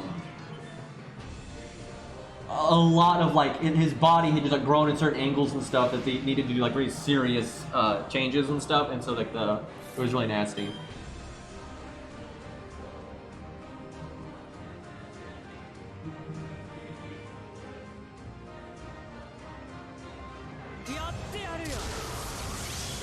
Yeah, it's nasty, man. It's nasty. I'm hoping the mask gets the job done, but we'll see. Dude, I was born very, very early. I actually almost died because of it. Like, my lungs, actually, when I was born, my lungs were not developed yet. And so I had to have a machine breathe for me for a while. And I was really lucky because, like, apparently the medicine that they used that, like, told my lungs to keep growing had just been like cleared and had like just, you know, been like made available. And like, it was, I need to look up, I knew the guy's name, but I forgot it because old. The guy that made the medicine that like tells your lungs to actually start developing again, it was like a single guy made it. It was like a discovery by a single doctor that was like really dedicated in that field, and like he just on his own, you know, figured it out. So that guy basically saved my life. The specialist there that needed to do all the other stuff was only at that hospital for I can't remember why. There was like, he was only there for like a very specific reason, and if he had not been there, I probably would have died. So I got really lucky on that one. But dude, I hate that I was born so prematurely because you get all these stupid fucking side effects, and it's really frustrating. I'm grateful for like the other people on the planet, but. For selfishly, this is annoying. A lot of the things that like fuck you up when you're born really, really early, like it's like a lot of things don't develop properly and stuff. They actually know how to fix now. Like they can inject you with like certain drugs and shit when you're like a baby or like when you're being born that make it so as you grow up you don't have some of these problems.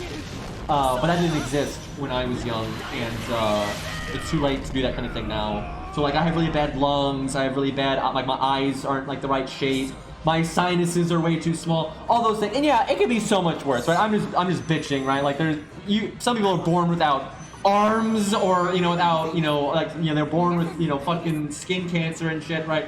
So, you know, it can be a lot worse. You know, I can actually live, which is nice. But it is obnoxious. If I just wasn't born so early, you know, I would probably be a lot healthier. So it is kind of frustrating, but it is what it is. Yeah, science, man, it's pretty crazy. Yeah, my eye doctor was telling me, like, some of my eye problems are just inherited. Like, my mom has incredibly bad eyesight, and I inherited that. But a big problem with my eyes is the fact that because I was born so early, my eyes are the wrong shape. They didn't, like, develop all the way. But they can fix that now. Like, when people are born now, like, if they're born really, really early, they can give them stuff to, like, make their eyes keep developing. Kind of like how they did that for my lungs. So a lot of kids now don't have the same kind of problems that I do in that department. So that's kind of, I mean, that's good to know, right? I just wish I could have gotten that. That'd have been nice. Like, give me some of that. Speed running birth, yeah, pretty much. For what I understand, though, I actually wasn't. Like, it was basically my mother was trying to force me out, and basically as a baby, I did everything possible to not be born, and they actually had to do a C-section. Right? They had to basically cut me out because I was basically doing everything possible that a baby can do to not be born. Probably because I wasn't ready to be born, right? There's a hint there. But yeah, it's kind of funny.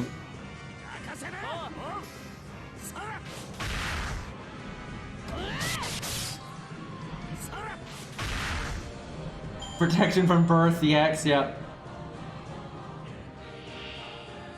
Because like right now, I cannot breathe out of one side of my nose, and I can barely breathe out of the other. And then when I go to sleep, it's just like, there's no breathing. Like, it sucks, man.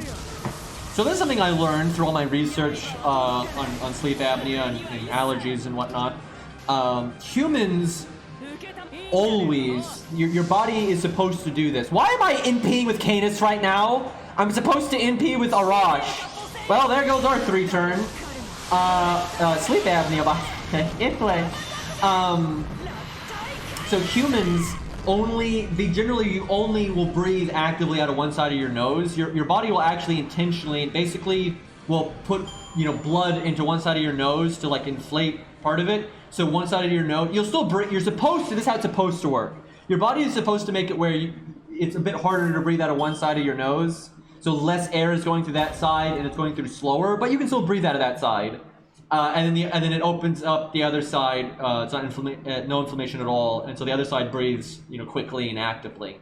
And your body actually rotates. It'll inflate one side and then deflate the other. And it actually it's every so many hours your body will actually rotate.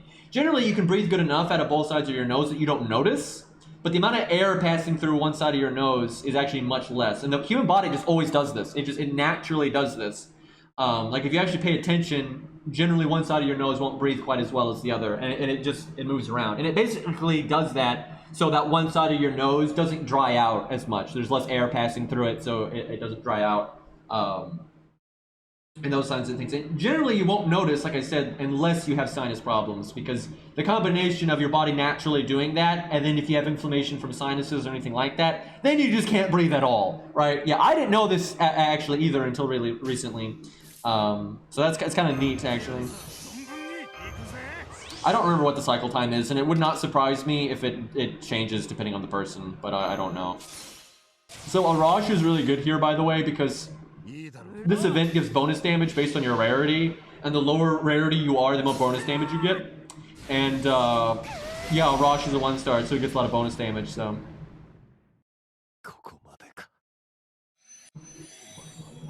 Funnily enough, if I actually buffed Canis, he probably... Oh wow, we're still gonna 3-turn. How about that? We still 3-turn. Thanks, Arash. Thanks, brah.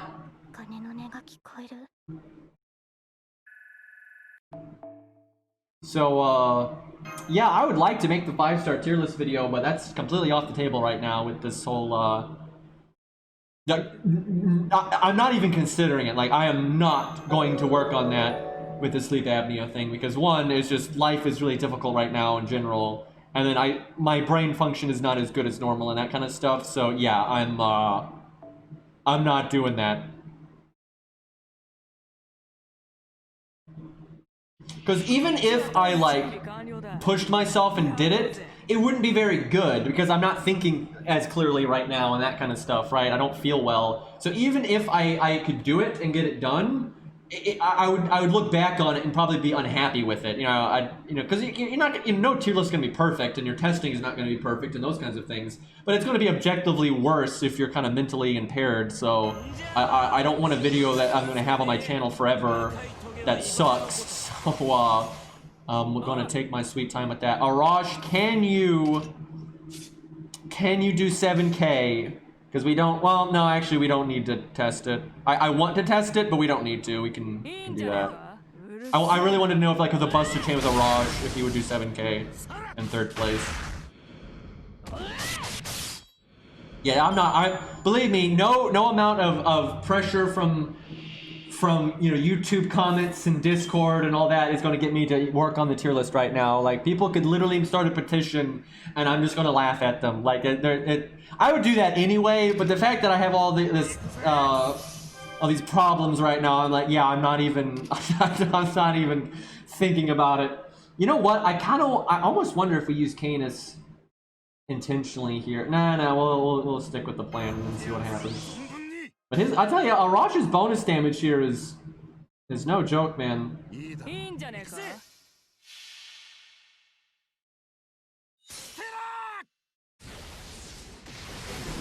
So for the 5-star tier list video, though, I'm just gonna do the same thing that I do. I'm gonna base the list off of a more free-to-play perspective, challenge quest oriented.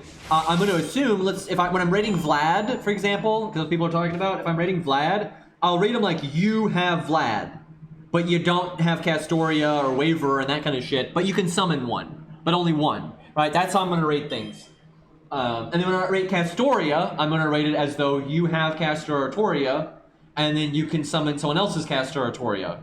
So obviously she's gonna be rated very highly because of that. But then you're not necessarily gonna have all the the best 5-star art DPS to go along with her. But that's the perspective it's going to come from, and as such, I can pretty much guarantee you, I'm gonna have to actually test things, and I don't want to say anything and then get into my testing and be like, no wait, never mind. But I'm almost positive Castoria I'm gonna put higher on the tier list than Scatty, because although in some situations sometimes Scatty might peak higher, especially because, I mean, good God, in challenge quests, you gotta understand, in challenge quests, a lot of times the NP damage isn't going to be enough, right? It's not. You're going to need to fuck them up after that. And Scatty is so good at that. If you have like Edmund, and Edmund gets his quick cards crit for 1,000,000. It's nuts, right? So in challenge quests, that's huge. So Scatty's still going to keep up. But the problem with Scatty is that you may not have a DPS that actually goes along with her. If you do,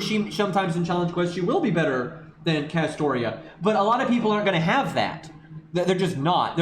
So when I rate Scatty, I'm going to assume you have Scatty, and you can summon a friend Scatty, but then you don't necessarily have 5-star DPS to go along with her. Yeah, you've got the 1 to 3 stars, and you probably do have some random gold units, but you don't know which ones they are. So that's going to make her a bit lower. Where Castoria, it's like, okay, if I'm rating Castoria, I'm assuming you have Castoria, you can summon a friends. So sure, some content you can't summon a friends, that's always a thing. But most of the time you can summon a friends, Waver or Tam or Castoria. Because double Castoria is not necessary a lot of times. A lot of times you only need one Castoria, and then Tam is better, because then Tam gives you enough art up to help with the looping, and then you also get the NP damage up, and then the healing and the cooldown reduction and all that. So anyway, so let's say you don't have Tam, but I'm rating Castoria, so you do have her, you can just summon your friend's Tam, no problem. But a lot of the DPS that can work really well with them are low stars, right? Yeah, the best DPS are high stars, but there's better options for like low star DPS, I would say, for Castoria than Scatty. But I'm gonna have to actually put that to the test. I gotta put my money where my mouth is and actually make sure that's actually the case, especially for challenge quests, right? We're not ranking on farming, we're ranking on challenge quests. So that's kind of how I have to look. But yeah, overall, I think, because it's already, and I think a lot of people agree with me on this, from a free-to-play perspective, art teams have always been favored, right? Now, there's some people out there that may not agree with that, but they don't do low-star stuff. They don't do they're whales, and they try to act like they have a good free-to-play perspective, and they don't even bother to play that way. Art teams have always been best for free-to-play people, always, because they've got Hohenheim and Mozart, which are just ridiculous, right? Like, they're insanely good. They have really good DPS like Robin and that kind of stuff. And then, Waver works for anything, and then Tam is just, for really hard challenge quests, Tam is just godly. Tam is fucking godly for really, really difficult challenge quests, right? So you could have your own Mozart or Hohenheim, and some of the friends Tam or Waver, right? And you're looking damn good, right? Those are damn good options. Like, all the videos I make, I try to avoid using, really, like, broken supports and stuff. If I could just, never mind using my broken supports, right? I know I have Waver, and I've got Scatty and Merlin and stuff. Never mind that. If I could just summon a friends, one of those things, a lot of boss fights that I have a hard time with would be so fucking easy, right? If I was doing like Robin DPS with Mozart, I could summon Rex's Tam in a video. That would be so much easier than the bullshit I do, right? Like, our teams are really fucking good for budget players, and now they have Castoria as well, right? So it's just like, you got the battery option, you got the longevity option with Tam, you have the budget with Hohenheim and Mozart. I mean, it's crazy. It's absolutely crazy. And now, don't get me wrong, there are some absolute god tier like quick units for low stars, but they don't need a dedicated support. Ushi doesn't need Scatty. You know, Ushi can work just fine with no supports, or with Waver, or with Hans, or with David, and that kind of thing. You don't really use, like, double Scatty wouldn't really benefit Ushi that much. Like, yeah, it'd still be good to have all that battery and damage and stuff, but it's like, she's not going to be looping anyway, so that it doesn't matter so much. You know, yeah, Scatty's probably better than a lot of the budget alternatives, but not by that much. Like, the difference isn't that big. You know, Quick is, for low stars, is like the self-reliant one. You know, Ku doesn't really need a support to shine. Medusa doesn't need a support to shine. She's got that battery on her own skill, you know, and all that. You know, most of the Quick DPS are very self-reliant for the 1 to 3 stars. They're very, very self-reliant. So they're in good shape, but they're not really, you don't really make Quick teams for them, right? When you use Billy or Ku or Ushi on a budget team, you don't build the whole team around Quick. You just don't do that. Very rarely, anyway.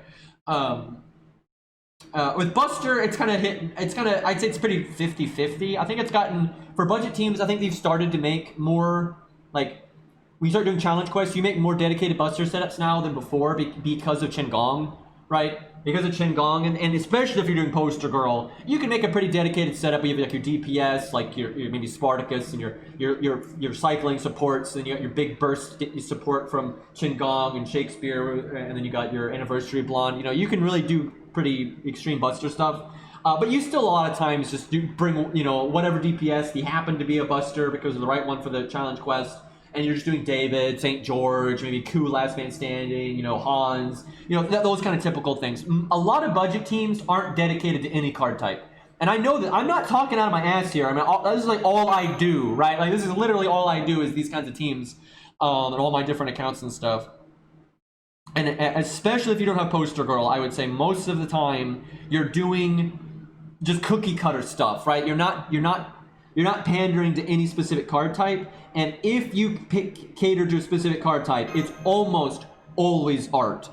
I will say though, if you do have Poster Girl, then Buster does show up a hell of a lot more. But can somebody have the fuck it, we'll just go with that one. I don't want to reset a million times. It's good enough. Oh, I should be bringing. I'm fucking up. I should give Ku. Oh, it's in my mailbox. That's what it is. This whole time I could have been giving. I had more bonus drop. Or did I not? Did I not buy that? I thought I. Hold on. I thought I bought another thing, but I'm so fucking tired. It honestly could have been there and I just didn't see it. Like, I would not put that past myself. That is the wrong thing.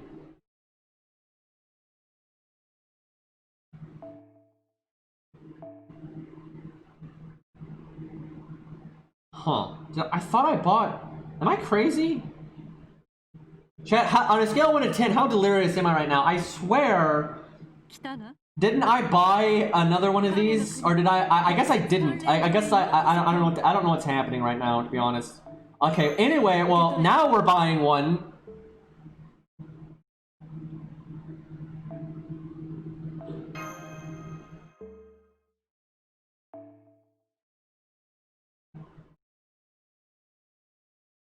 I think Beastly said he was relogging. We'll see if we can... And then he doesn't show up because the support system in this game is amazing.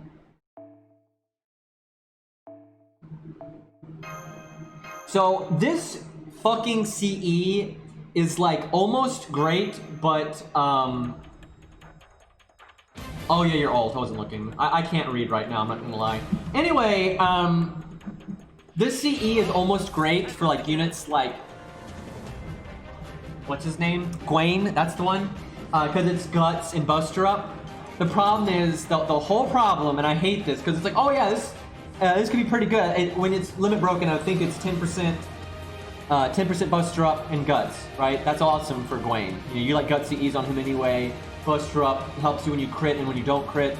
That's awesome. Helps his NP. But it's split stats.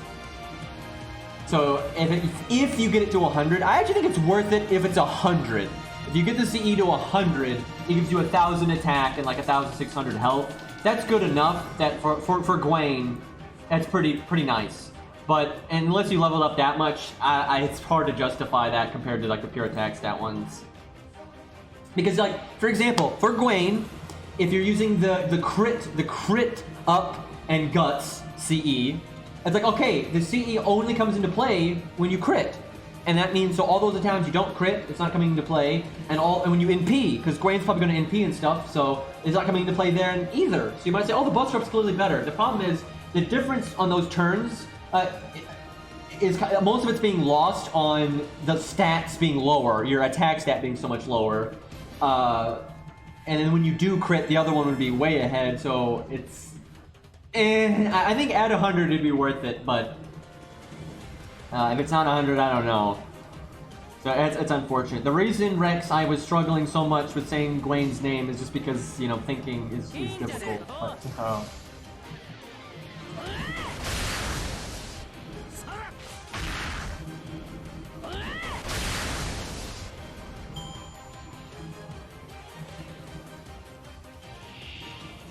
it's really not that complicated. I think people overcomplicate it because I actually don't know why, but it's like, and Canis even says, you know, she was summoned as Canis, not Canos, right? And she's annoyed by that to a degree, but you know, it just is what it is. So,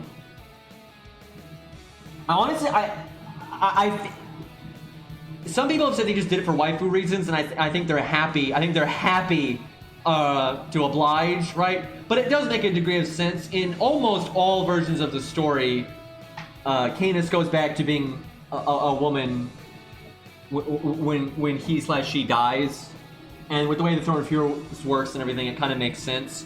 But I do think they're happy to just, you know, if they see a reasonable excuse to make a character female, they're going to make it female, right? So the fact that the legend makes it really easy to justify that, I think is just a bonus in their eyes. But in my opinion, what they should do is they should have just made 2 versions of the character, right? Like just make another one, right? Because they're, you know, have one that's Canis and then later on make another character that's Canos. That'd be fine. But they're not going to do that. I mean, you never know. Maybe they will do that, but I doubt it. See, everyone, this is, I will say, I know people mean well, and that's great, right? But it is frustrating. So many people, like friend and acquaintance alike, and people on my stream and everything, they hear I'm suffering from sleep apnea, right? And they're like, oh, go get some sleep. And I'm like, you don't know how sleep apnea works, do you? It's like, you can't do that, right? That's what sleep apnea is you can't go sleep, right? It's because you're not breathing. That's like the problem, right? And a lot of like people, like doctors will say this. A lot of times it's bad to try to nap, right? Because then even if you get like a little bit of sleep, you're not going to get REM sleep, right? That's the problem. Generally with sleep apnea, you are getting sleep. You're not getting REM sleep. And in order to get REM sleep, you have to be asleep for a long period of time. And so if you're having breathing problems and you take a nap, you are not getting REM sleep, right? So you probably already have gotten regular sleep, you just haven't gotten REM sleep. So taking a nap, you're just getting more regular sleep, no REM sleep. It doesn't help.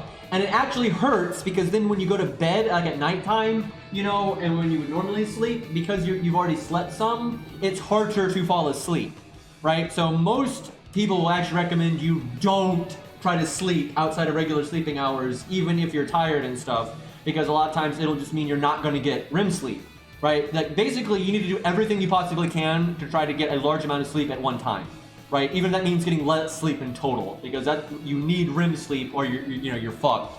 So yeah, people are constantly saying go sleep or go take a nap to me and stuff, and I'm like, it doesn't work that way. Like one, I physically can't do that. and 2, even if I could, it would be bad, right? So that it does get annoying. But I know they mean well, so it's not like it's not, it's not like an insult or anything. Obviously someone actually saying I hope you die. That would be the bad thing, not people not knowing how sleep apnea works. But it is funny. A lot of people say that when that's it's like I would if I could.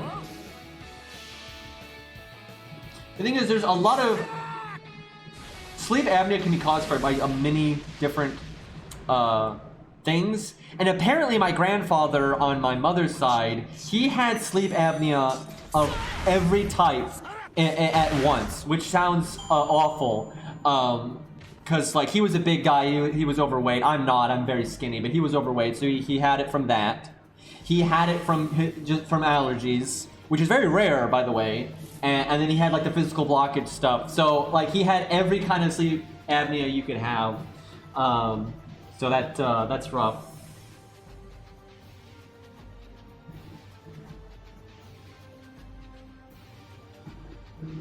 There's also, there's a mental type of sleep apnea too, where, and my grandfather had this as well, where your brain basically, I forget how it works. Again, not a doctor. It's something like your brain like signals itself to wake up before REM sleep all the time. There's like a chemical thing that's like wrong in your brain. There's medication and stuff you can take that helps with that. But yeah, that's another way to get sleep apnea. It's like a mental thing where your brain like just fucks up and is not doing it right.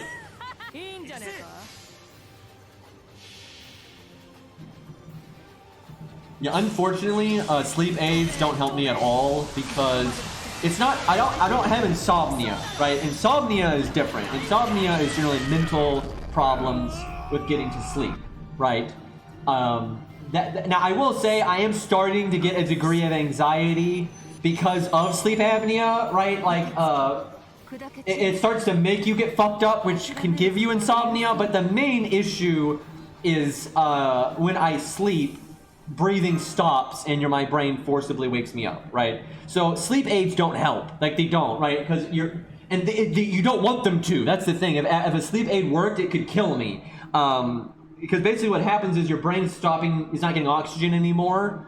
And if a sleep aid is so powerful that your brain can't wake you up, you'll die. So that's bad, right? So generally sleep aids aren't that powerful anyway, and they can't keep you asleep. But yeah, people have died that way. You'll have people that have sleep apnea. That's happened to like celebrities and shit. Well, they'll take they don't realize they have sleep apnea, and they'll take ungodly powerful drugs like you're not even supposed to be able to have, and it basically forcibly keeps them asleep, and then they die because they suffocate. That's happened to people before. But thankfully that's almost impossible because generally your brain, even you can take ungodly powerful medication, and your brain's going to wake you up anyway, because like those medications can't keep you asleep. Like that doesn't generally work that way. So you could take super strong sleep aids, and you would still wake up if you stop breathing. I had sleep insomnia when I was younger, and my family's dealt with it a lot. Generally, I'm good at like sorting myself out mentally, and so I was able to. Like my family generally has huge sleep insomnia problems. And I generally can get over that fine. And I haven't had any issues with it in a long time. Like I said, I'm starting to have a bit of an issue with it, just because of the sleep apnea. Because like, I don't know, it's not even rational, to be honest. It's kind of weird, but it's like because I know I'm gonna wake up, and I know I need sleep really badly. It gets kind of hard to go to sleep. Also, generally, when you have sleep apnea, your heart rate. And this is one reason why I need to see a doctor so bad. It is very dangerous to have sleep apnea because to compensate for the lack of oxygen, your body has to pump blood like a motherfucker. And that's very bad for your heart. But it's also very hard to sleep when your heart is doing that, right? It's very difficult to sleep that way. And that kind of, when you know it's difficult to sleep like that, it kind of can lead to insomnia, so. Yeah, sleeping sucks, man. What really pisses me off, though, is if I could just get my allergies under control, this would pretty much go away. Unless there's, like, something else going on that I'm not aware of, because, again, I'm not a doctor. But if I could just get my allergies to stop, I would probably be okay. But I can't, so...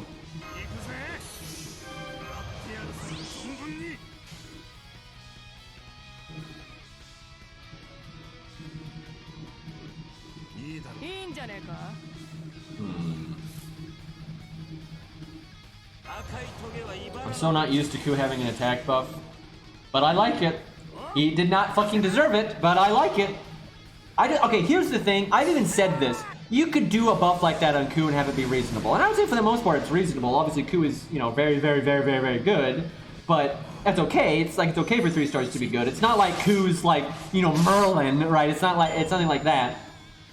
So the issue is not that they buffed Ku. The issue is that they buffed Ku before they buffed Dyrmid and Proto-Ku and Baldy and Romulus, right? That's the problem, right?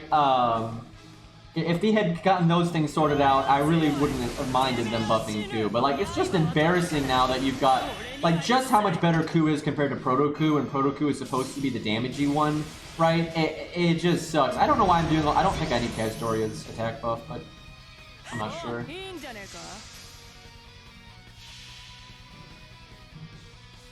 The dear mud, excuse me.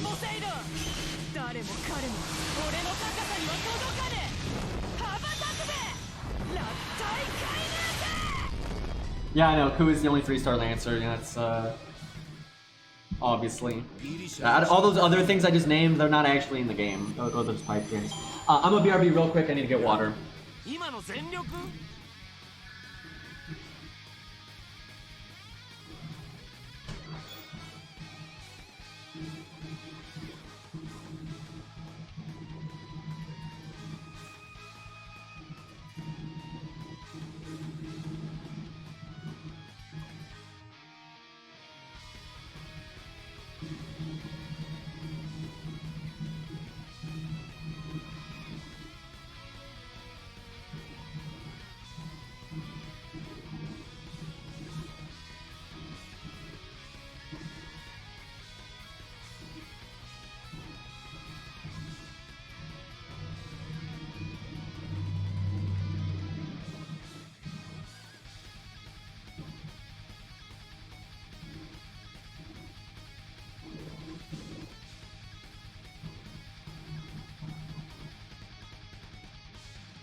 Alright, I'm back.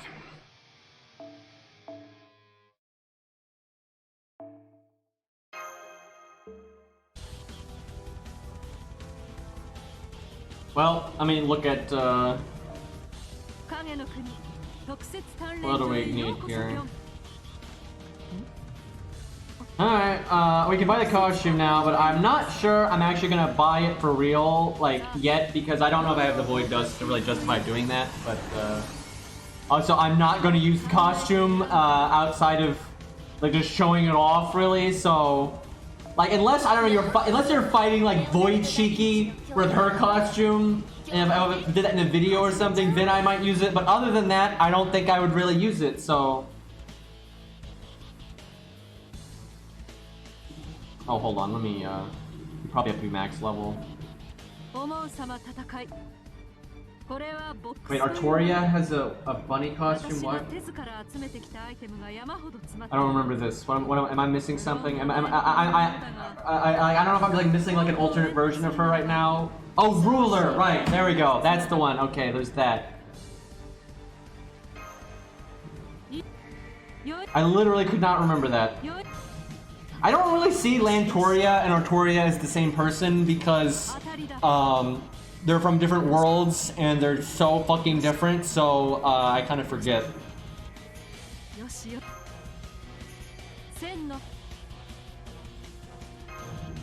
Like how we're not getting the boars like at all.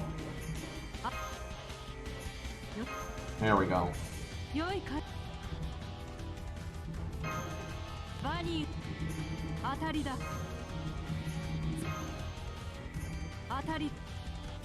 Okay.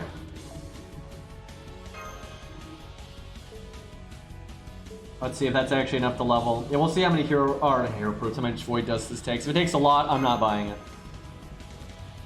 I mean, I think, let me see, I think they do have Void Dust in the shop at least, which thank God for that. I tell you, when this event is over, will you shut up? I'm trying to talk. When this event is over, I'm gonna have to farm the America stage to get Void Dust a lot, because it's really the only mat that I need right now, because I need bones and hero proofs, but they're from the lottery, so I should be okay on those once this is over. But yeah, I'm gonna just, in my free time, I'll just, when there's like dead weeks and stuff, I'm gonna focus on Void Dust for quite a while.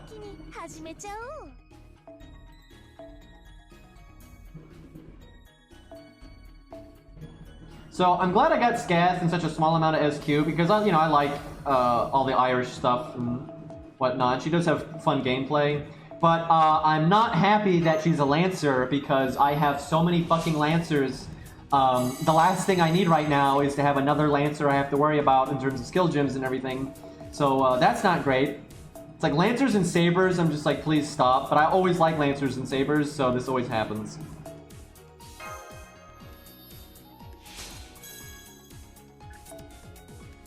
So chat, for those of you that play NA, how do y'all like the Leonidas challenge quest? Because I've seen a lot of people that hate it and say it's like bullshit and everything, but I like it a lot. I honestly, it's not, I would not say it's not my favorite challenge quest, but it's among them. I like it a lot, but it's definitely, it's not like the best ever, but I do like it a lot. Because it's pretty it's like, it's hard enough that you need to pay attention to like thinking about like when you're gonna be vulnerable, and then like when you should kill things, because like, how do I explain this? The enemy trash mobs are not dangerous the first turn that they arrive. So like if it's really important to like try to kill them like right before maybe your DPS is vulnerable, like if your taunt's down or whatever. So stuff like that's fun to think about. So it's like, it's a fun stage where you got to use your brain, you need to be smart about it, but it's flexible enough that you can use a wide variety of units. And there's different play styles. You don't need to use things like Poster Girl and stuff to win and everything. So it's nice. It's not my favorite, but I like it a lot.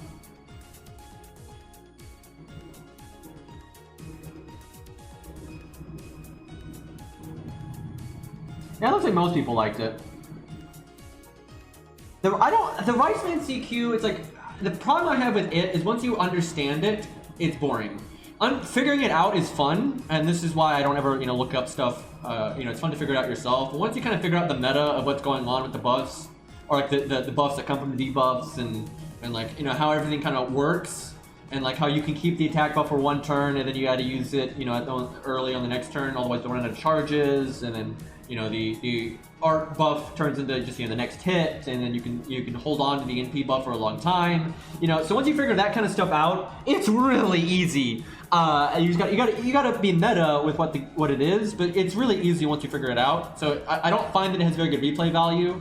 It is, I really do enjoy figuring out the Riceman though thing, like when you don't understand how it works and trying to like figure out what is meta there. It's very enjoyable. Like it's very, very enjoyable. But yeah, I feel like it doesn't have the best like longevity to it. But it's still good. I think my favorite one is either Leonidas or Shiba. I do like Izo too, though. I enjoyed the Izo fight quite a bit. I like all of them, really, from Guildfest 1. Oh god, I forgot. MHX. MHX is good. I really liked that one. I'm sorry, MHXA. That one is really fun. That one is hard. That one is really hard on budget people. It's not hard at all on a like if you got like a support like Merlin that can kind of keep you running for a long time. It's very hard on budget teams though, just because it's hard to have the kind of gas that you need to go on that long. But it's really fun trying to figure out like which buffs you need to let her eat and which buffs you need to eat, and then like how to balance that with surviving and everything. So I like that one a lot. That one was pretty cool. What's the hardest CQ in this event? It really just depends on what kind of account you have. Like, it really, like, I normally make my criteria for what's the hardest based on, like, what's the hardest for a budget setup if you don't have anything specific. Because, like, this guy might have a really strong AoE saber, but then he doesn't have something like Merlin, right? Or he does have something like Merlin, but he doesn't have a strong AoE saber. So, like, what goals you have affects what's going to be hard and not hard for you dramatically. It has a massive impact on things. Because the challenge, but from a budget standpoint, those kind of gimmicks and whatnot disproportionately affect budget players. Like, because budget have different pros and cons, right? They have different like gaps and stuff. So, for like a budget standpoint, it's probably MHX. Honestly, it's either MHX or Izo. I don't remember because it's been a little while since I've done those, but I think it's MHX or Izo. Definitely not Riceman. Riceman's easy as fuck.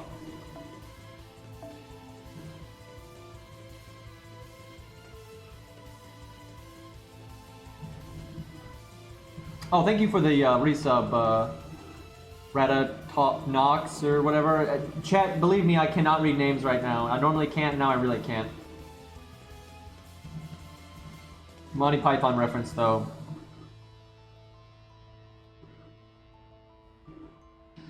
Oh, I don't think I'm high enough. I need to get max level, so...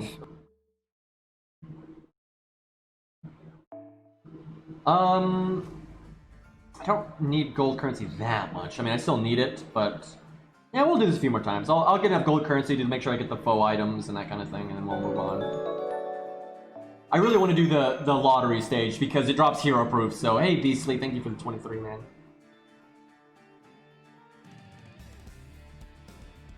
I will say, there is plenty of room for user error in the Rice Man Challenge quest, which makes that's enjoyable. But again, once you've kind of figured it out, you figured it out, and it's not really hard anymore once you know it.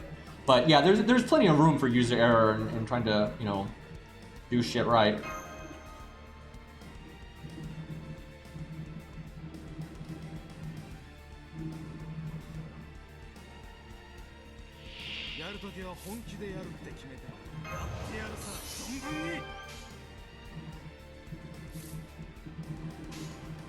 This is kind of weird. I can't really have a first card buster bonus here, so we're gonna do a pretty whack combo. Oh yeah, it should be fine though. They do plenty of it. Oh yeah, it's not even close.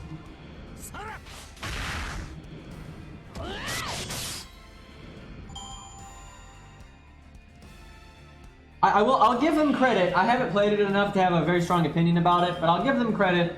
This is like the first event where they did something that's not surface level for the most part. Like that's how I'm always saying that about them, and I really stand by that. Anytime they do a gimmick like the board game gimmick or the maze gimmick and all that kind of stuff, it's completely surface level.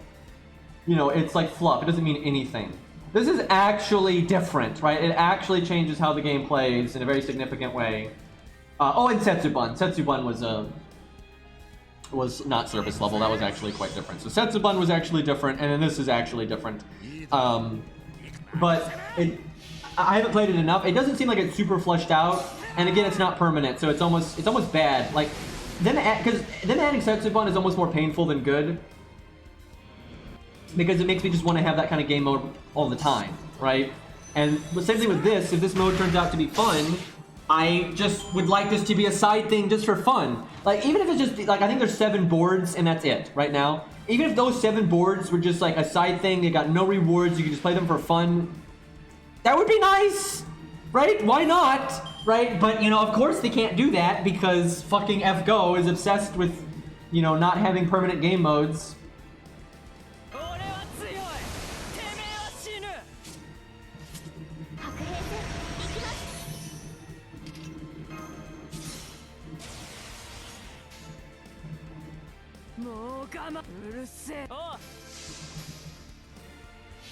The Paris is indeed a boy.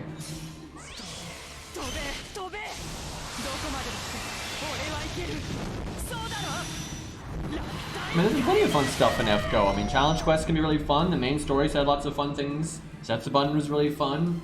I think the finale was a great. That was such a good event format. Because first of all, it had a lot of difficulty, but it was optional. If you were a new account or something, you know, you could just use the story support, and that would generally get rid of the stage gimmick, and then it was easy. But then if you wanted to have fun with it, you could not do that. So that it was easy to have fun, but also it was paced well. You know, you could do some farming, then some side bosses, or you could just farm, right? Like it was very nice. I mean, I think there's been plenty of fun stuff in FGO. The problem with FGO is it's never permanent. Right, this game is obsessed with not making anything fun permanent. You know, like, yeah, you can replay challenge quests, but only during the event. Once it's gone, it's gone. Also, sometimes they put 2 challenge quests in an event, and you can't replay the second one. I don't know why, but you can't. When they do things like Setsubun and stuff like that, you know, you can't replay that. You can't. I think the story has had many stages that are very interesting, and you can't replay those. And I don't know why, I see a large amount of people that act like it's some crazy concept to want to play this game and not be farming. Like, but the whole point of the game is farming. It's not. The point of the game, you farm to prepare units. right? And there's no point in preparing units unless you're actually gonna, you know, fight something with them, right? Farming to farm more. Some people might like that, but that's not really the point, you know. And a lot of people don't play the game that way. I cannot stress to you, this game has millions of casual players that, you know, they're very unhardcore about this game, and they don't play it much unless there is new main story, right? And they'll pop in for an event here and there, but there are so many players like that, right? So like, and for players like me, and this is not everybody, but this is a lot of people, you want to prepare your units so you can use them against the new main story bosses like Zeus, or to take on the challenge quests. But the thing is, those things don't always coincide. A good example of this is Canis, right? I was looking forward to them adding Canis for a while. And so I'm like, yeah, okay, I want to get Canis. I got, you know, got her skills up right away and all that kind of nonsense. But there's not been any new bosses since she got added. They're actually up her alley, right? Like they have not added a single Archer challenge quest since she was added, right? But there's been plenty of Archer challenge quests in the past, and there's been plenty of Archer, you know, main story boss fights, and then fights where you have to fight at neutral, right? So any class can work, right? So for example, it'd be nice to be able to go back and, you know, go fight like a tough boss. Like the final fight with Poseidon, not like the hardest boss ever, but like archers or lancers were good there, and you can try to solo it with Canis or something, or try to do like a team or whatever, right? It'd be nice to be like, if you get a new toy, you want to go use it, right? Here's a great example. I can't even believe some people would think this is like crazy, right? They just gave Scath a costume. They gave her an animation update. She's rated up, and she got buffed. Okay. And Scath is a unit that is almost solely aimed at boss battles, right? And she's really good at them, right? And so like I've used Scath quite a bit in the past, right? And on NA, for example, I soloed Abigail with Scath, and that was pretty difficult, but she was able to do it.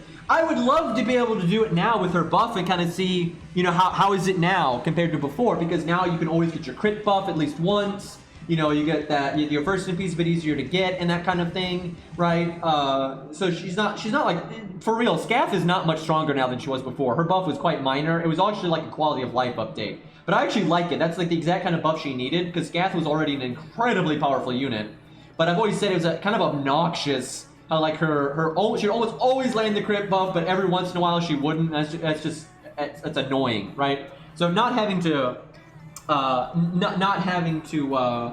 deal with that so much is a nice buff for her, but it doesn't affect like her top end performance really at all. Like her peak performance doesn't really change.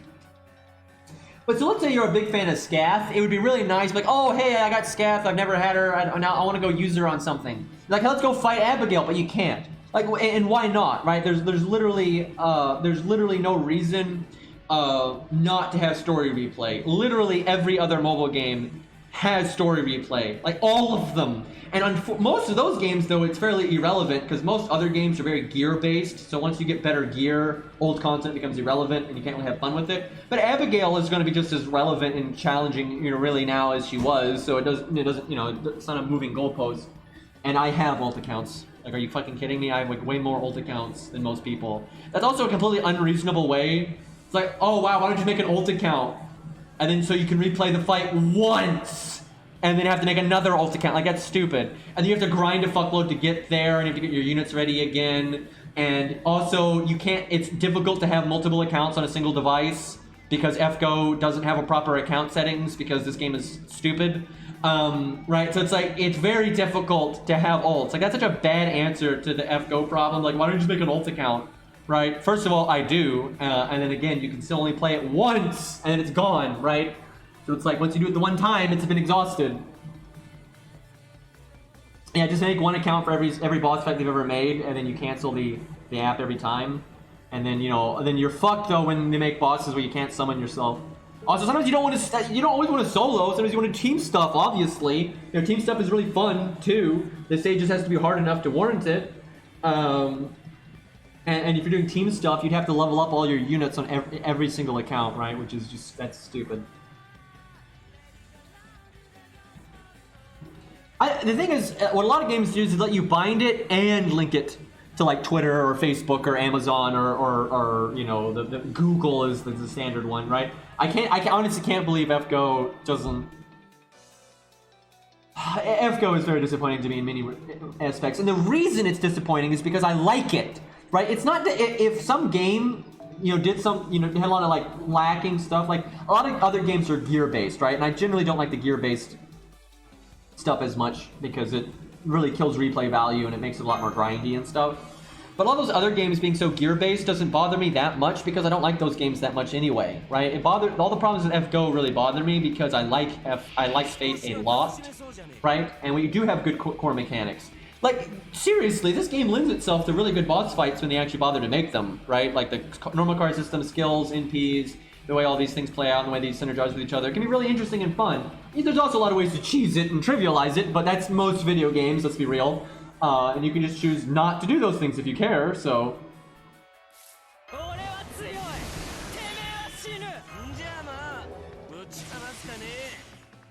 Yeah, this game is very un-ult friendly, but it incentivizes having ult so much because it doesn't have story replay and everything.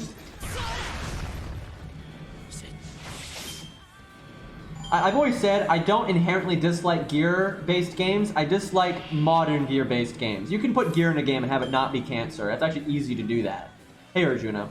The problem is most gear-based games today, I don't just mean mobile games, I mean like PC games, MMOs, those kinds of things. They use gear in a very unhealthy way, and it's like a endless progression thing, and that's bad. That's super bad. When gear is pretty, simple to obtain and set goals, and it's not like RNG what stats the gear has, and you kind of it's like an option. It's like, okay, hey guys, I just got Canis. I want to give her attack and health gear, so I'm gonna go do those bosses that drop that gear real quick, and then they'll drop, and then once you get them, that's it, and you're done, and then there you go, right? That's kind of gearing is fine, but that barely exists in games anymore.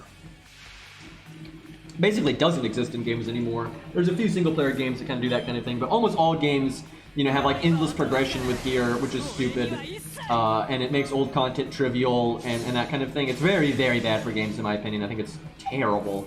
But it's a very easy way to get people a carrot on a stick, an endless carrot on a stick, so that's why it's so common nowadays.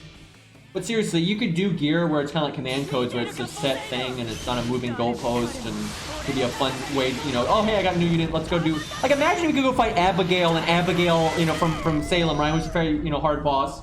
And, she'll drop a certain type of gear. It's like, if you got a new unit, you go kill Abigail to get that kind of gear, right? And, like, they don't, like, then constantly add that gear but better, right? Like, it's just that gear and that's that, right? That would be fine. That's a totally healthy way to do gear, because it's just kind of like a thing you do, and it's a set, goalpost, it's not moving, and it gives you options, right? Doing gear like that, you can like, oh, I could give St. George, all tanky gear, or I could give George DPS gear, and we're gonna go damage George, sunglasses on mode, right?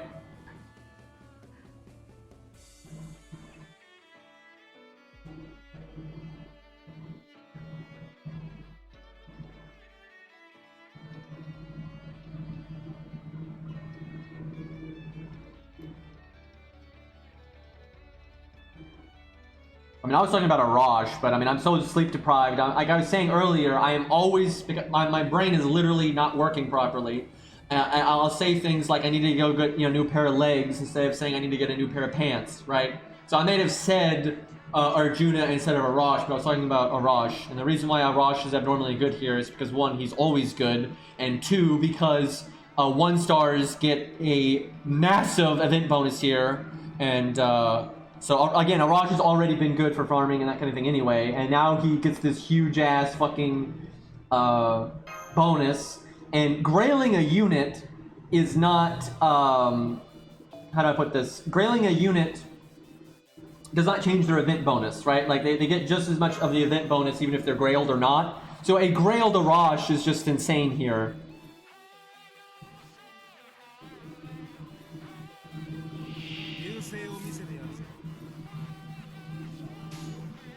Why would I have tried to solo the Ezo challenge quest on an A specifically? And why would I do that? That makes no sense. Like, I've already done the event like a million times on JP. And I already know that boss fight really well. Like, why is this even, like, what?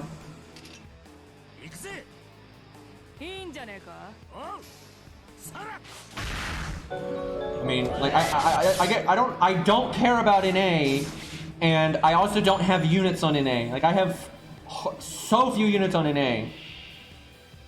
And like if I was gonna solo it, I would have already done it on JP.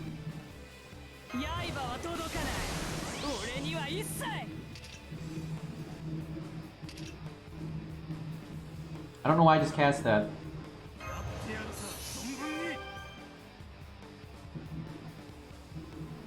Yeah, but it's not hard for me to get units on. I can literally use any unit I want on JP. Like, it's a 2-year-old boss fight. Like, I already know the boss fight. Our units have already soloed it since forever ago, right? But like every unit that can solo that fight, I don't like. Like I remember a JP guy a long time ago soloed it with Caster Nero. Why the fuck would I do that? I hate Nero, right? I don't give a fuck. And again, if I was gonna do it, I would have already done it by now.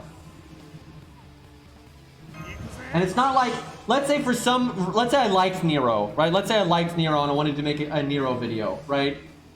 I can get Nero, even though I don't have actually I think I might have Caster Nero on an account, I don't actually know. But even if I don't have Caster Nero on any of my accounts, it's not hard for me to just find someone to summon on JP anyway. It's not like NA has like things that you can summon you can't summon on JP.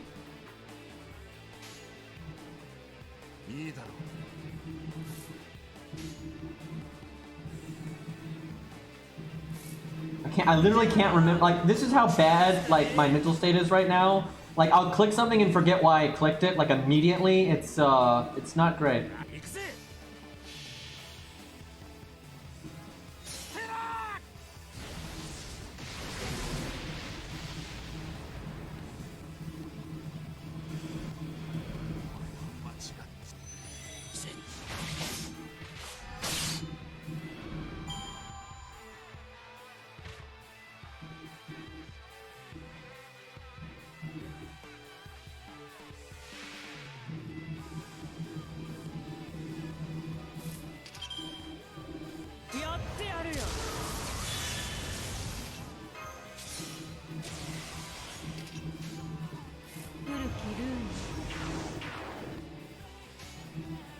I just find Nero really obnoxious. She was better back in the day, like in Fate Extra, because at least she had a character then, but now she's like nothing but fan service, so...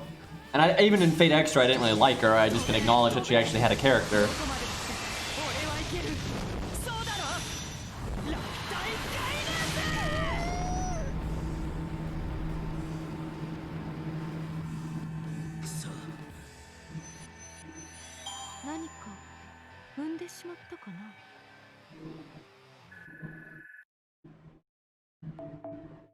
Basically, if it's worth a fuck, Cersei can't pick it because this game.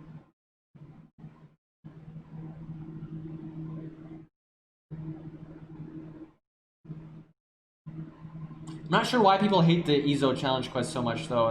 That's a really fun one. One thing I really like about that one is you have to think about the game in a very different way because like your normal cards matter very differently. Like normally you're dealing with the whole like, okay, is this turn a turn where I want to do damage, NP gain, star gen, or a mix of those things? And you know, if you play the game for a long time, you know what kind of combos are best for NP gain, star gen, or hybrids.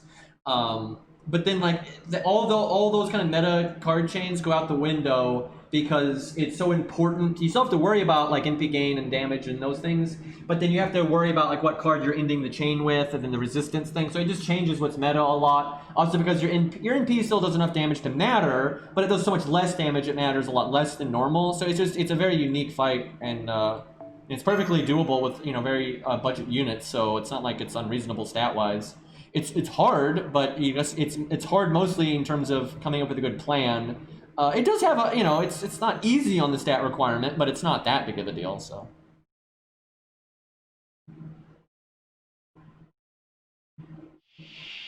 The thing is, I feel like, okay, here's the thing. There's nothing wrong with being bad, and it's fine. There's literally nothing wrong. It's a video game. Who gives a crap, right?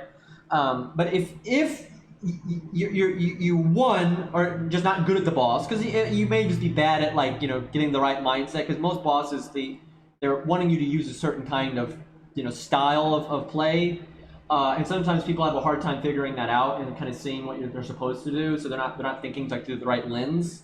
And so if you're struggling with that, or you're just bad at it, or you don't have, and this happens to a lot of people, they just don't have the right units leveled for it or whatever, just use your command spells. It's fine. There's no shame in that, right? If you're just like, you know what, my brain hurts. Fuck this. You know, just use a couple of command spells, and it's not going to be very hard anyway. You know, you can't use the command spell reses, but you can still use the commands. You can still give yourself NP and heal and all that. And that makes the fights a million times easier.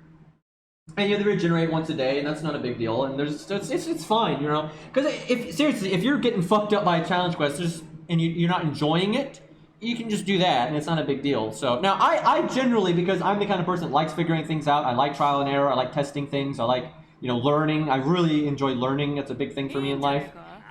You know, I generally don't like using command spells and challenge quests and those kinds of things. And so I try to, you know, if you're that kind of person as well, then I say, yeah, it's good to bite the bullet, and, you know, if you try to figure it out, you'll get better, you'll gain experience. So when you see a boss fight that's similar to this in the future or something, you might recognize it and know what kind of units are good there. So I think it's rewarding to bite the bullet and try to do things quote-unquote legit. Can't put enough air quotes around that. Because it teaches you things, right? So there's an incentive to not cheese the shit out of everything, but you might not care. You might literally not care, and then it's fine. You know, if you need to cheese it, cheese it. It's not a big deal. But like, I don't feel like Izo is, how do I put this? It's not like Izo's so hard he's uncheesable, right? It's not one of those fights. So I don't get all the hate for him. The challenge quests that I kind of get uppity on, and I think that when they get backlash, I think they deserve it, is when the stat requirement is just so high that they're basically not doable unless you've got you know, a lot of really rare units and or craft essences, right? You need things like Poster Girl and shit, which most people don't have. But it's not reasonable to make it's not reasonable if the only budget way to do something is using Poster Girl, right? That's not reasonable to the player base because most of the player base isn't going to have that. You could have started the game, you know, a year ago, and you obviously don't have it, right?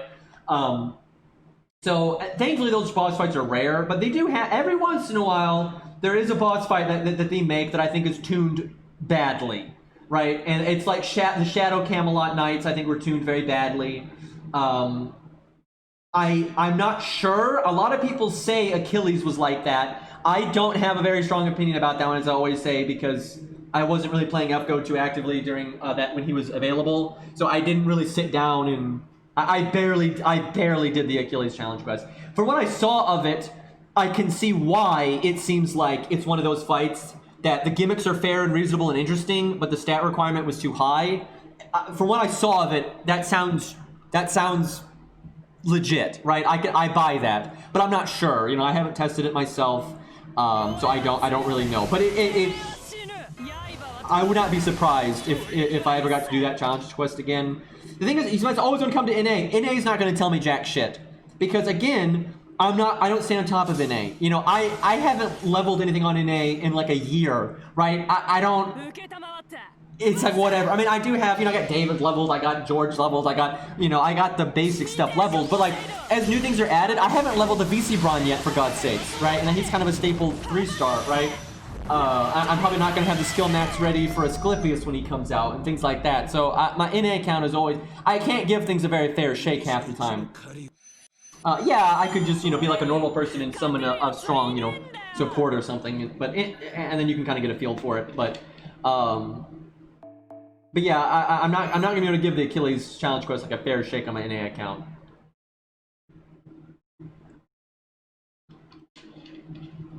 Well, okay, it depends. So I think the challenge quests that gives lures need to be doable reasonably with, like, you know, budgety stuff. Now, when I say budget stuff, I don't really mean what a lot of people mean. It does. I think a good baseline, because you don't know what people are going to have, you don't know what CEs they're going to have, you don't know what skill ranks they're going to have.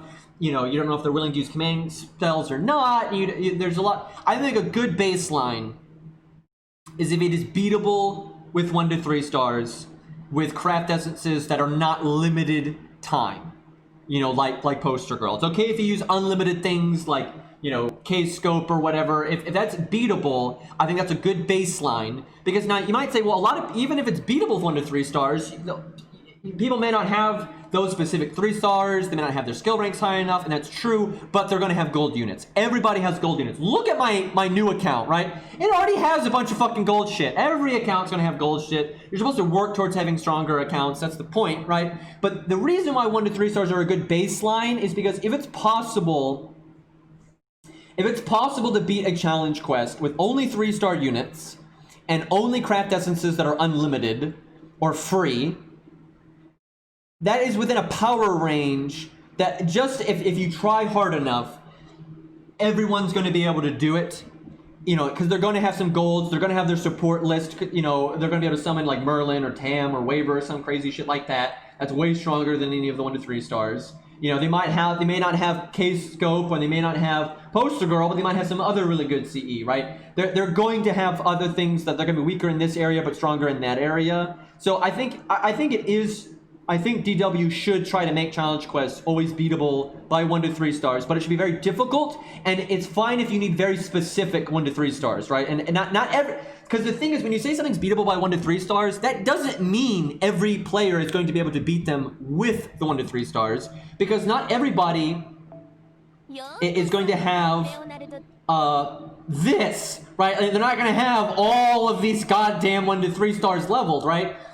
But the reason why it's important for it to be doable with 1 to 3 stars is because it just entails that the stat requirement that you're calling for and the gimmicks that are there, that counters exist to them, because again, you're probably not going to have all the 1 to 3 stars leveled, but you're going to have some random golds leveled to fill in the gaps and make it easier for you. You're like, oh wow, I don't have Asclepius at 10-10-10.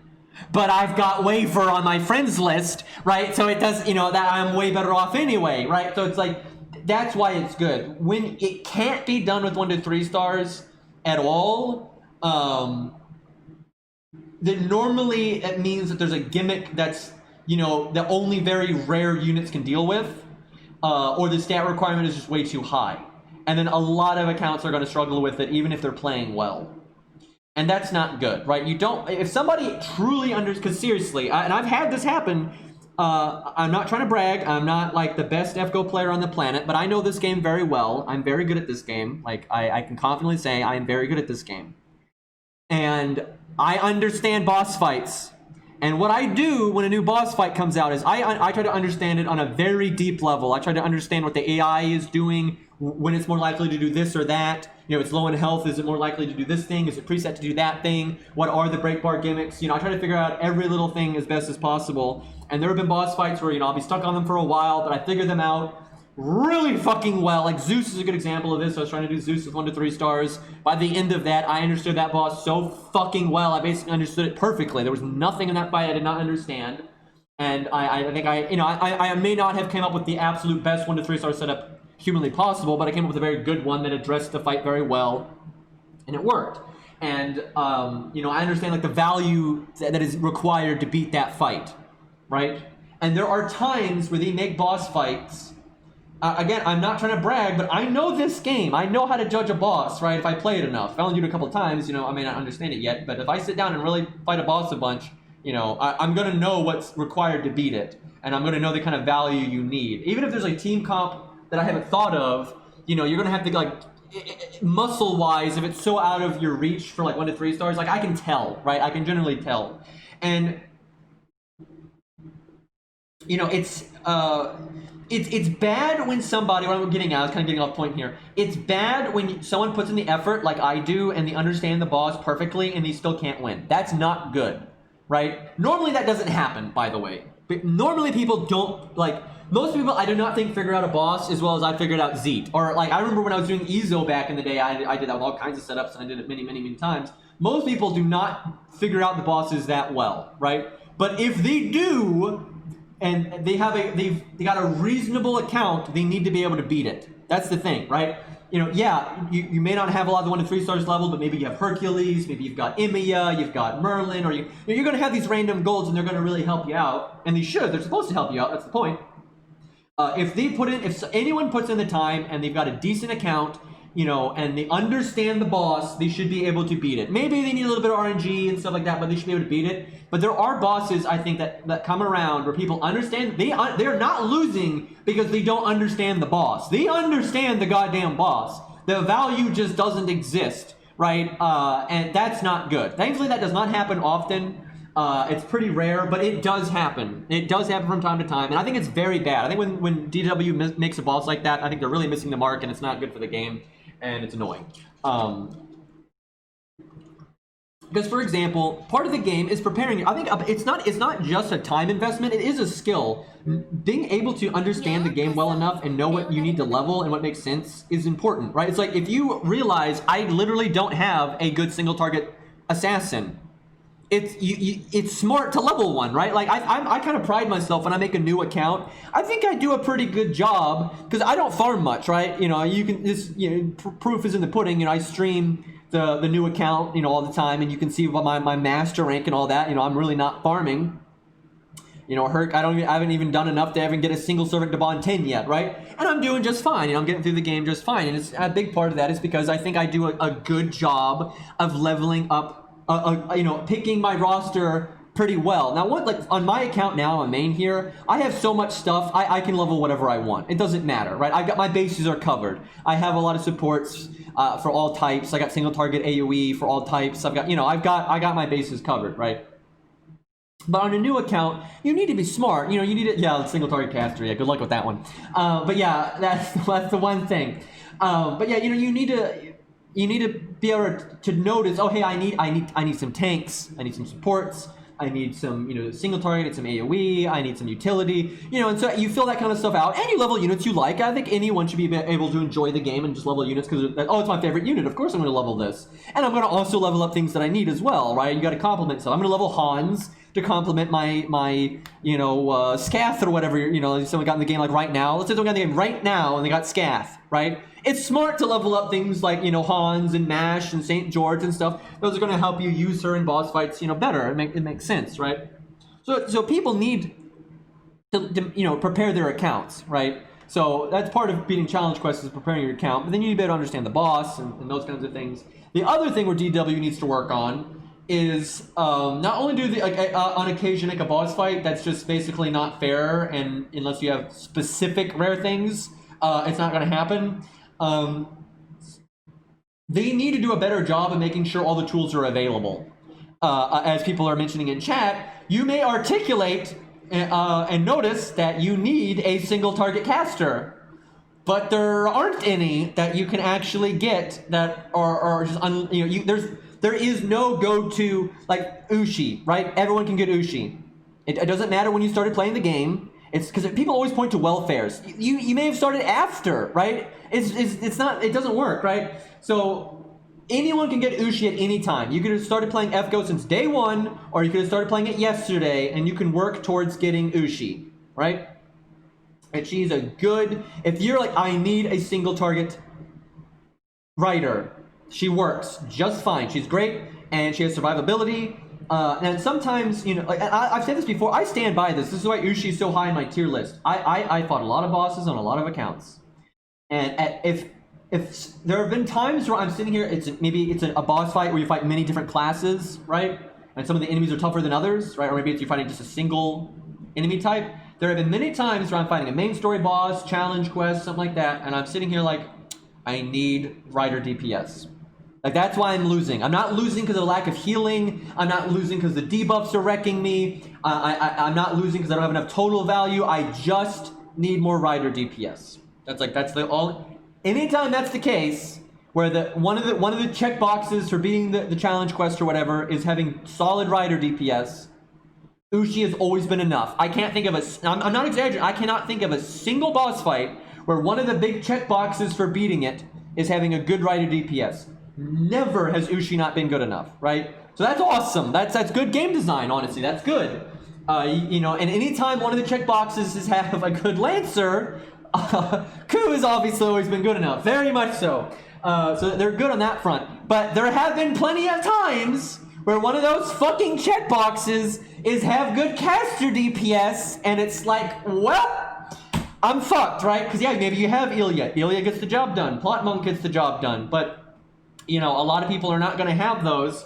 And generally what you have to do when the checkboxes have good caster DPS is try to make a berserker work instead, right? Or an alter ego, but a lot of people aren't going to have an alter ego, right? I've seen people defend the lack of a 3-star, like a good 3-star caster, single target DPS and FP. Like, it's okay that there's not one in FP because you have Mecha Liz. I'm like, are you fucking kidding me? First of all, Mecha Liz is objectively not as good at killing assassins as like Ushi is at killing casters, or like Ku is at killing archers, right? Like, yeah, she's good, but she's not a proper counter class, and lots of people don't have her, right? That's stupid. You need a proper baseline of everything for 1 to 3 stars, and I would hope everyone agrees with me on this. There needs to be units like Hans, as a support, pretty much a mostly healing-based support, but with the defense and other in the crit and the NP gain and stuff. But it's mostly for healing, is that kind of support, long-term support. We have that. You got your short-term and kind of long-term stability from Nash. You've got burst damage from Mozart. You've got anti-debuff and healing from Asclepius. Although unfortunately Asclepius is not an FP, so that's not great. We got your single target Lancer DPS with Ku, and also a tank with Ku, and literally everything else. You got your single target, DPS assassin with 100 face and curse arm. You got Fuma for AoE and utility. And also he covers. Utility is important. You don't beat tough challenge quests with just the stat checks, right? It's not just I need the right class and DPS and survivability. A lot of times you need utility that this boss is all about critting. Being able to work in crit down would be certainly nice, wouldn't it? Right? Or buff removal to get rid of the crit buff, or lots of survivability to deal with critting, things like that, right? You need those kind of options too. And most of those bases they've got covered. I've said for the longest time that the game did a really bad job with covering buff removal, right? Like, it didn't work very well, but they're doing pretty good with that now, because now you've got Alex has buff removal, Phantom has buff removal, Medea has buff removal. They're doing better in that department now. It's still a bit, it's still a little wonky, but anyway, there's some gaps that they still have, right? They don't have a really good AoE Lancer, I have to say. Like, Hector's solid, but because he's slow to get his NP, it's a bit of an issue. And he's not like he doesn't have that good of survivability. If Hector's NP was slow to get, but it hit really fucking hard and he had really good survivability, that's fine. And his NP does hit pretty hard, but it's not quite hard enough relative to his survivability and how fast he gets it and stuff. And then you have Romulus needs a buff. That would fix it. Because Hector has uses, don't get me wrong, but it's just not, there's a gap there. And then the biggest gap, I would say 100%, and I don't think anyone doubts this, is obviously the caster DPS, right? All the good caster DPS are berserkers, or they're limited time 5 stars and shit like that. That really needs to be addressed. Like, that's a real problem, and I honestly think it's just bullshit that we don't have it yet, because you need all of the things. Look at least in my opinion, look at like my tier list. Look at all the things I rate as like top DPS for 1 to 3 star for each class. They've all been in the game for a while and gotten an upgraded NP, right? Because units don't launch with upgraded NPs generally. And then it's like, oh yeah, but units sometimes launch with a bunch of damage up skills that are higher than an upgraded NP. Yes, but then again, all my top tier stuff have an upgraded NP and damage up skills, right? So they just have this huge damage. And like Ushi, for example, has got survivability and then lots of damage up and an upgraded NP. We need a caster like that. We need a caster that's got an upgraded NP that has like attack up or art up or NP up or something like that, and then either have survivability or something else they offer the team, like utility with lots of crit down or healing. They need a caster like that, and we have a unit like that for every single class except for caster, and that's just stupid. The other thing that's lacking, it's not a DPS, but is they need anti-debuff. Asclepius is all the anti-debuff you'll probably ever need, but and yeah, he's not like, thankfully he's not the hardest thing to get ever, right? Like, if you actually care, if you're like, okay, I need anti-debuff, my account literally has no anti-debuff, you can take some time and you can get Asclepius. Like, my new account is going to do that. My new account's getting Asclepius. I don't need no raid up to get him. My new account is getting Asclepius, right? It's not a matter, it's just because I actually care. I actually think it's worth trying to get him, right? So after I beat Lost Belt 5-1, I can pretty much guarantee you, and give it a month or two or whatever, I'm going to get him. It's going to happen. Because I actually try. A lot of people don't try though, and that's the thing. But I don't think you should have to though, because that's the thing. Your ability to get an anti-debuff caster or support really shouldn't slow down your ability to get your favorite golds that much, right? It does suck that you have to do that, right? I don't care so much because I mostly care. I like the 1 to 3 stars a lot, so I don't care. But But yeah, it does suck that you're going to have to put in that much effort into getting Asclepius when you don't have to put in that kind of effort to get Ku or to get Hans or to get Mash or Ushi or Hundred Face. You don't have to put nearly that much effort into getting those. So yeah, that sucks. So I think they need to either make it easier to get Asclepius or add another support unit that has good anti-debuff that's just an FP. Like, you need to make sure your FP summon has all the baseline stuff, right? Like, Jesus Christ.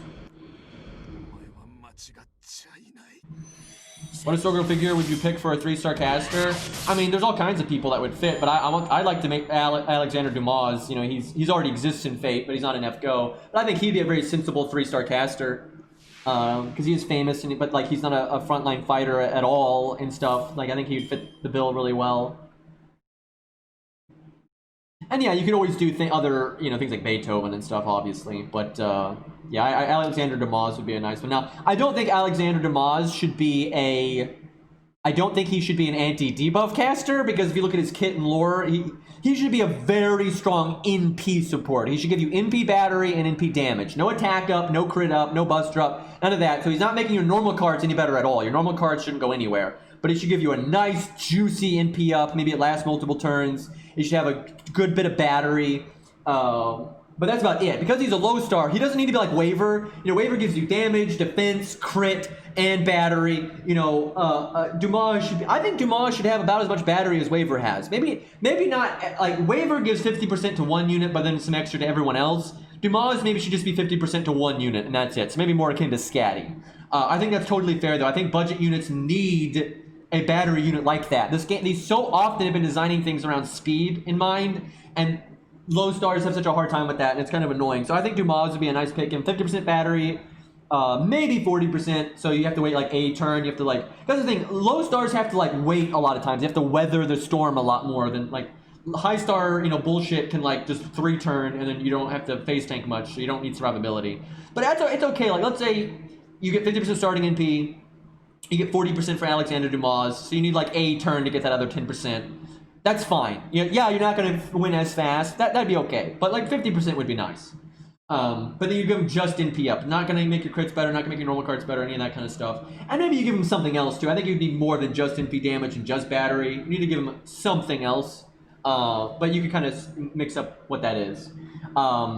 But yeah, I think that would be really helpful, because battery's been a real problem. But yeah, you could do Beethoven, Benjamin Franklin, all kinds. I mean, there's plenty of mystics and alchemists and all that kind of nonsense in history. Yeah, Archimedes, they haven't put him in yet.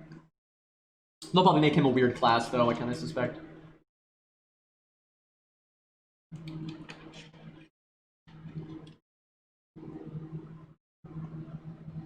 Yeah, I'm actually surprised they haven't added Archimedes yet. He's popular. He's not super popular, but he's popular enough that I would have thought they would have done it by now.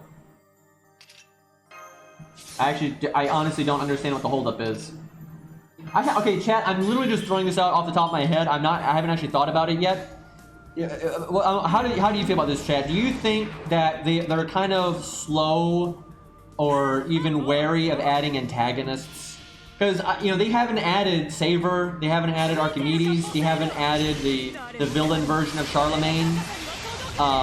It's weird because a lot of times they're summonable in lore anyway, and there's nothing weird about them that would make them not summonable. But because they're because they are the main antagonist, I don't feel like they're doing it because they're quote unquote bad or whatever. I think some of it's because they think they're important and that they don't want to use them unless it's something that they fit in. Right, because they kind of want them to be a major player again. They kind of want an event where they can be the antagonist of the event. I kind of feel that way, because there are a lot of see, Columbus is a villain, sure, but he was made for FGO. I'm talking about if you look at a lot of the main antagonists from other Fate works, they exist outside of FGO, and they're a main antagonist. A lot of them aren't playable off the top of my head, right? Because you've got the Rex guy from Extella Link. You've got Saver Buddha. You've got Archimedes. And although we do now have some of the other big antagonists, but look when we added them.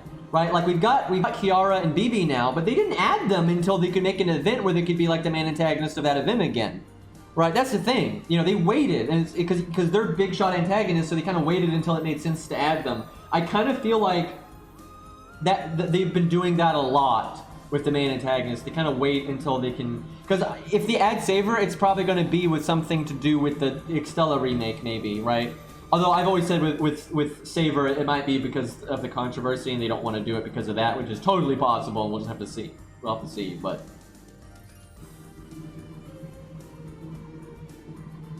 Yeah, obviously they're not going to have Rasputin playable until, you know... But that's different again. People keep naming things that are like in FGO. That's different. Although I guess even for FGO, it's kind of a similar thing too. There's a lot of villains they haven't added. Even ones that they have said in their bios are summonable. Like that that Berserker guy from the Guda final. It flat out says he can be summoned as a Berserker or a Saber. Like he's a totally normal summonable servant, right? But you know he's not playable, right? There's a lot of villains like that that have not been playable.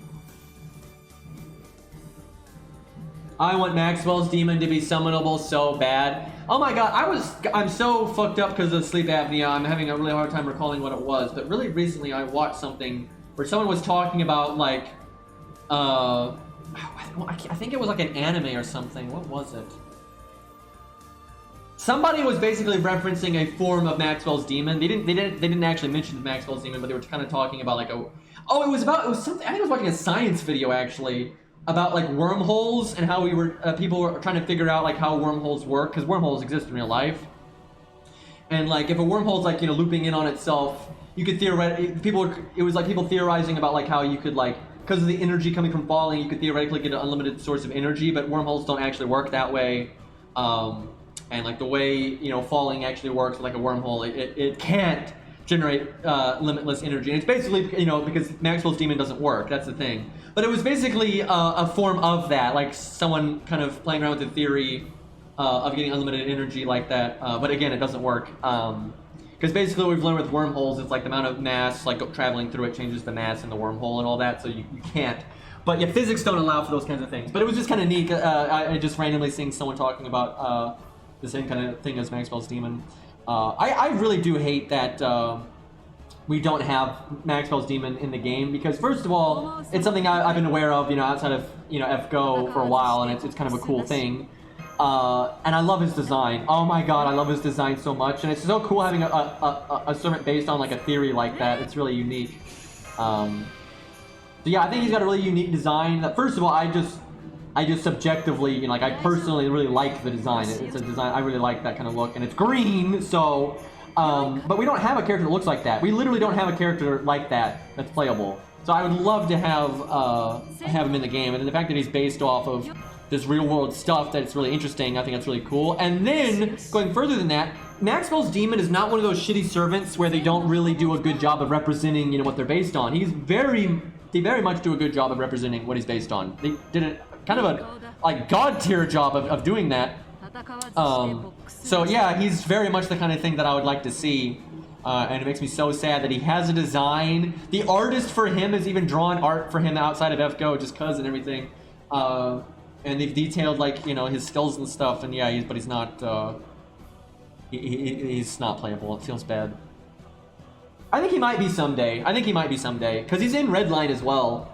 So if Redline does really well, and someday we get like a Redline collab, maybe it'll happen then. I think, especially if Maxwell's demon plays a major role in Redline and he's popular, then I think he might make it in. The problem is, generally when they do collab events, you only get 2 or 3 servants from that thing, right? You don't get a whole lot. Like with K&K, we have 2. Well, I guess kind of 3, but one of them is literally the same person as the other one, so 2.5. If we only get 2.5 characters from Redline, you know, I don't see Maxwell's demon making the cut, even if he is prominent. I don't think there's a world where he's popular enough, right? So I don't know. We may never get him, which that makes me so sad because he's awesome.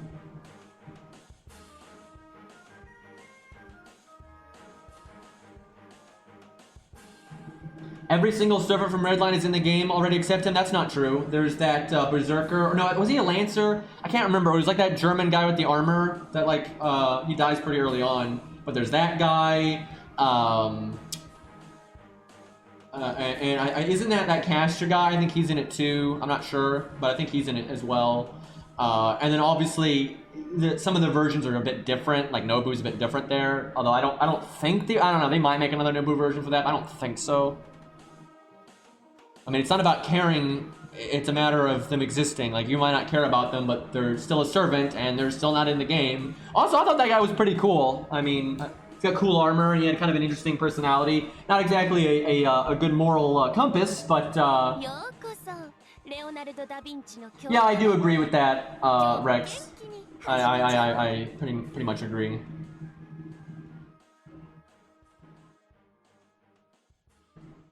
Like I feel like they just rate up that they just rate that up if they wanted to do something with that. But you know, look at all the Neros, look at all the Artorias. They could obviously, you know, make more Nobus. I mean, they've buffed welfares.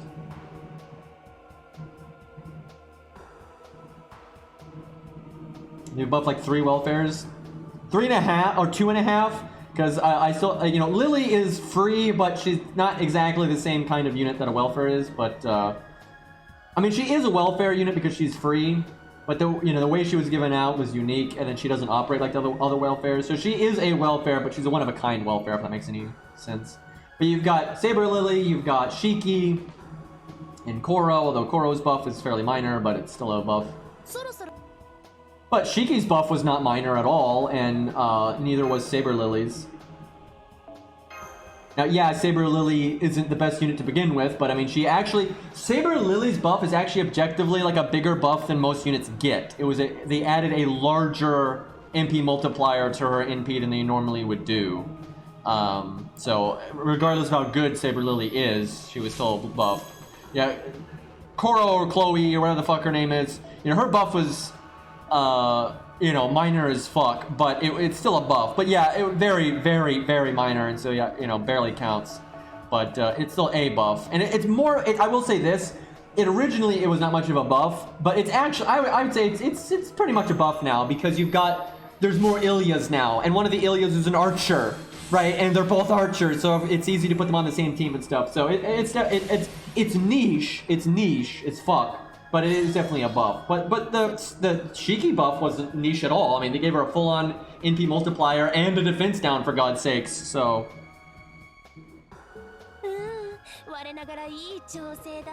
And yeah, as far as I'm aware, Chloe's buff, it works with Summer Ilya, and it works with the Alter Ego one, and it works with the regular one, which I guess isn't the regular one anymore, but the caster one.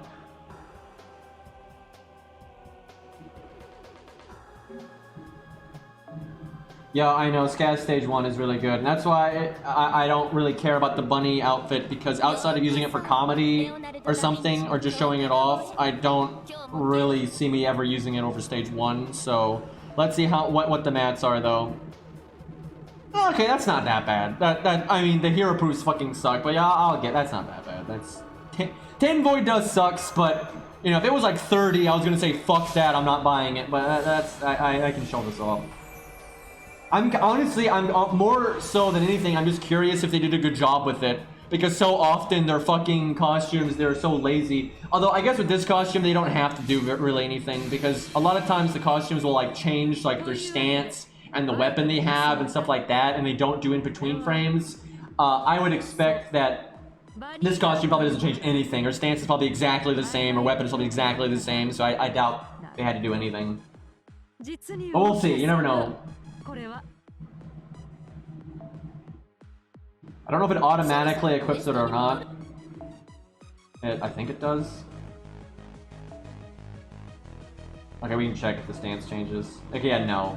Well, no, okay. That has got to be the most minor change I've ever seen in my life. Well, okay, no, that's a bit more than I was thinking. So, the front hand barely changes, right? See, the pose just like barely fucking changes, but the back hand actually changes a good bit. And funnily enough, the spear's placement actually slightly changes. So this could theoretically result in slightly janky animations, Like if she goes from like, if there's animations where she goes from this pose and the only in-between frames are based on this pose, that might be kind of janky. I doubt you would notice though, because this is so similar, like Jesus fucking Christ. I'm honestly surprised that they even changed this. I don't even know why they did, because this could only result in trouble and more work for them. And I literally don't think anyone would, I mean, what the fuck? I don't get it. Why would you change this? Like, that's so random. Like, you're changing so little. I don't get the point. Yeah, okay, the spear's behind her instead of in front of her, actually. Okay, that could look janky as fuck. I'm surprised. Literally, no one would have cared if the stance was exactly the same. So I don't understand why... It's so you can see, oh my god, is that literally why? So you can see like all of her front better? I don't feel like that's why, because if they were gonna do that, they probably would have done it anyway, right? They would have done it for the her normal pose, right? Because, you know, she's just a waifu in general. Like, I doubt that's the reason. I don't know, maybe they felt like people that liked the original pose would be pissed if they changed it, so maybe it is that, and they only did it for this one because they didn't want to piss off people that liked the original animations and stuff. I never would have thought of that, by the way, because I don't have that. that could be it. I don't know though. That seems awfully specific, and then like I feel like you can see her good enough. Like it's not like I mean, like literally almost nothing is changing here. Like. The spear is not really blocking anything, so I don't really feel like that would be the reason.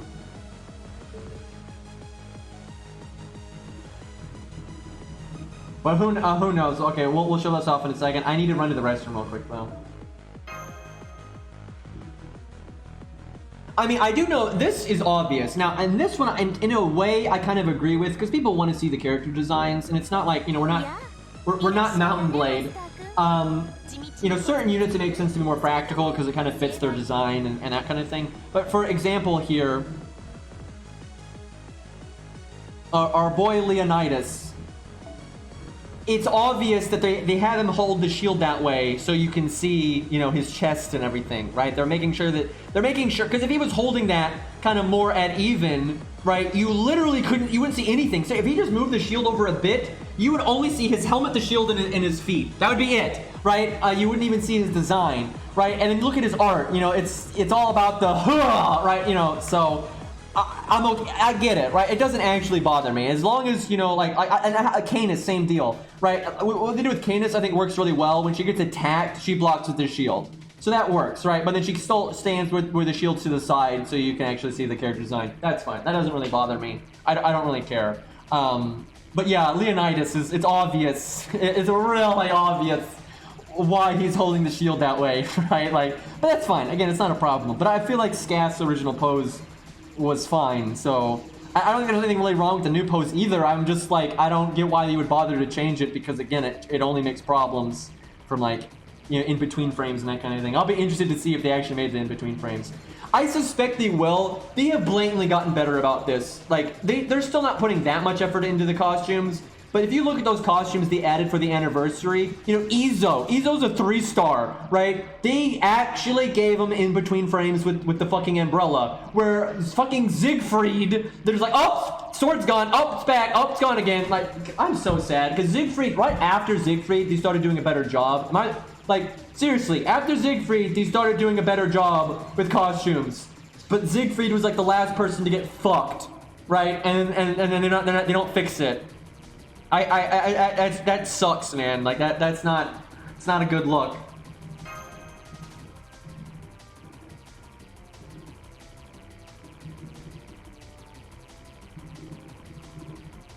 Wait, are you serious? Did they actually change Poroku's animations? I don't think they did. I'm guessing you're just making a joke or something. I don't see why they would just like slightly change the way he's standing or anything. I don't think they would do that.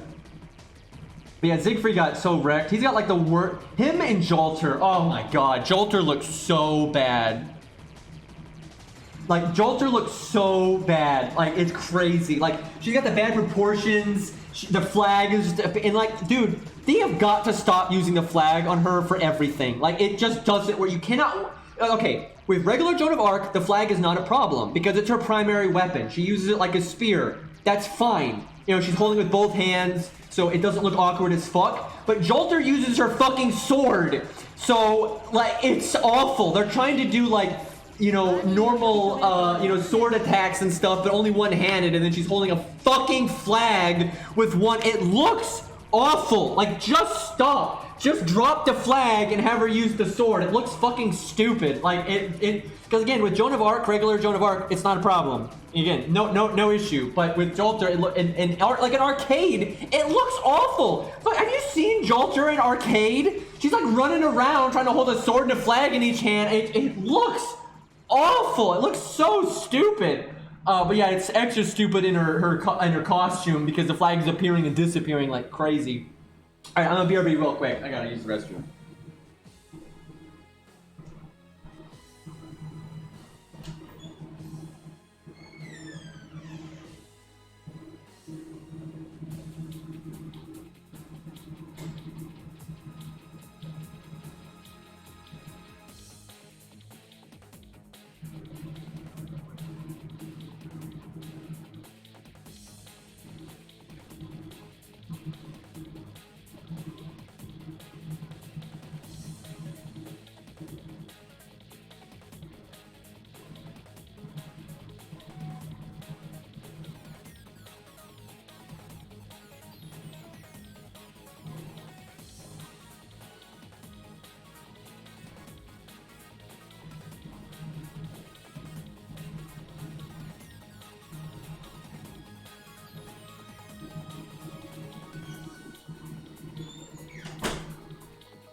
Alright, I'm back.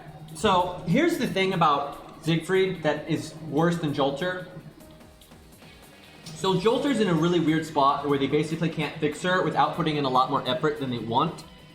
Because her costume would obviously look really stupid if she was holding the flag in her default pose. So she doesn't.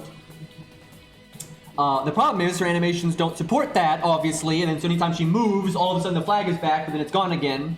But then her attacks require the flag, so even if they gave her in between frames without the flag would still have to just appear out of nowhere for her attacks, right? And they're not going to give her a second set of animations that just use the sword for her costume. They might do that if she was a new unit, right? If Jolter was never in the game and she was added today, and there was a big event, like, you know, it's like with Space Ishtar, then they might do that, right? But after the fact, just like with how lazy they were with Scath's animation update, they are not putting that kind of effort into Jolter. It's not going to happen. So she's in like a really weird spot where there's almost no way to fix the flag problem, and it's always going to look janky. With Siegfried, I honest to God, fucking St. George, by the way. But honest to God, I don't understand what the problem is with Siegfried. Why didn't they just give him the sword in his default standing pose? It would look fine. It wouldn't look bad if Siegfried was just holding his sword like normal with the new costume, right? So the fuck, right? It's just silly. So I don't know why that one got so fucked up.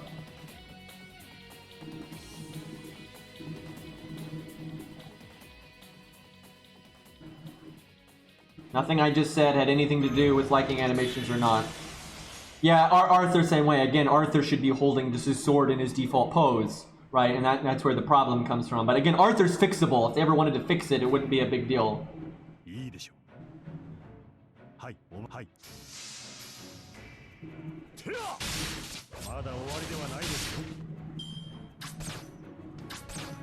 Oh, I wasn't paying attention. I don't know if her in-between frame... I'm not... That didn't look right. I think she may go back to her default pose for like a millisecond there. That looked pretty weird. Let me go in slow-mo and I can see better. That looked weird.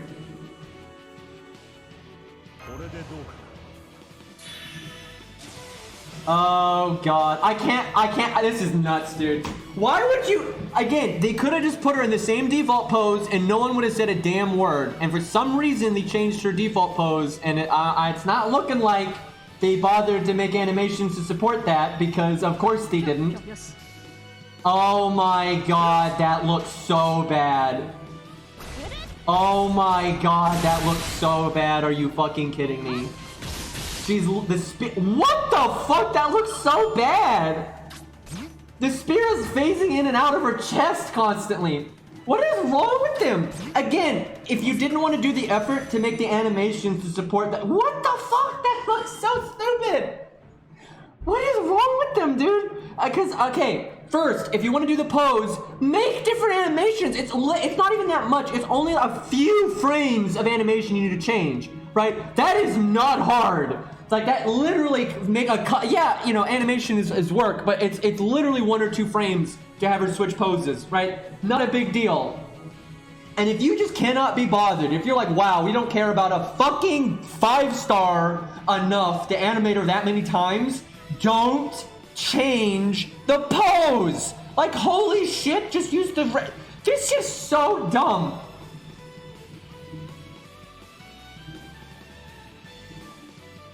I mean, seriously, Scat, I'm not quite sure where Scat lands on the popularity scale, but it's very high, right? Like, I'm not sure, she's not quite as popular as, like, Nero or Toria, but she's definitely up there, right? She's very popular.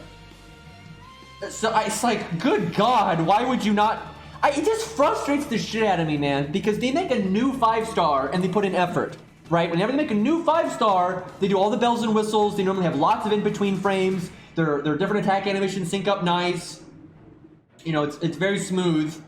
But when they update an old one, it's janky as fuck, and it's because they're just not making as many frames. Like, I guarantee you, if you could, like, rip all the frames that she has versus all the frames that, like, you know, a really fancy new 5-star has, I guarantee you she has less. It's probably quite a bit less. And it's just like, come on! And I get it. Okay, it's not like they added a new character for this patch. Right? This event did not add a new character. So instead of the work that would have gone into adding whatever character would have added to this event, you should put that work into the update so it looks better. Like, I don't like that you're rolling the dice. If your favorite character happens to be a new 5-star, they're probably going to look really nice and have really good quality and not have janky animations. If your favorite character is an old one and they get an animation update, they're probably going to be janky as fuck. That's dumb. It's stupid, right? It's really annoying. You know, every once in a while they've done an animation update that they put effort into, but that's been a long time. Almost every animation update I've seen in recent history has been pretty bad, and a lot of the low-star ones, their original animations are so bad that it's still an upgrade. Like, for example, Steno. Steno's pretty fucking lazy. Steno has very few frames of animation as well, but again, her original animations were so shit, it's still such a massive upgrade, it's hard to complain, right? But with some of the 5-stars and stuff, that's not always the case. And again, it's obvious. If you look at the amount of frames of animation they gave Ku, like how many times they reanimated just his back leg, it's just they did it way more. In recent times, man, if they're not a new unit, they just don't give a shit. If they do the bare minimum to get by, right? They do the bare minimum to get by without getting fucking blasted. Oh god, I like how Beastly got that so fast. That looks so bad. I know, it's literally 1 frame. Like, it's 1 frame. And you'd have to animate an extra frame or 2 for, like, her attacks. Like, to go from this pose, because her arm's in the back like that, you'd have to do like, at least 1 different in-between frame for, like, every one of her attacks. But that's not that much work. It's really not. Like, it's a bit of work. But compared to, like, Space Ishtar, who has a complete unique animation set for every ascension, it's nothing, right? That's not nearly as bad. So, I mean, it's just frustrating. Like, again, I wouldn't really use the bunny costume anyway, so it doesn't affect me personally. But for the people that do want to use it, it sucks that they get such a low quality thing, like, Jesus Christ. And costumes are always like this. This is why I wish costumes weren't... I guarantee you, if this costume cost $10, they would have put in more effort. I guarantee it. I guarantee it. If you had to spend money to get this costume, then they'd probably have made they would have been willing to make a whole new animation set that was completely different from, like, her default animation set. But because it's not, then, you know, we always get this cheap crap. And oh god, I'm worried that someday they're going to give Ku a new animation update and it's actually going to have less frames of animation than his original.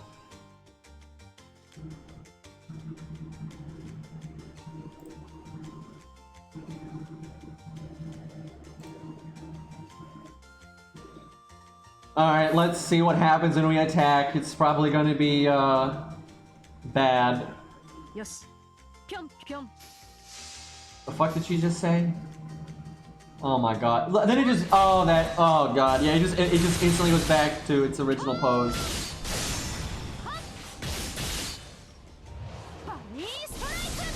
They should have like made one frame where she's like bringing it over her, like around, like just one. It would still look a little janky, but one frame would be all right.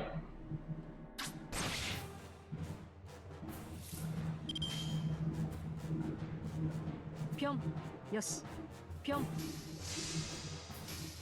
I feel like she's taking this bizarrely seriously.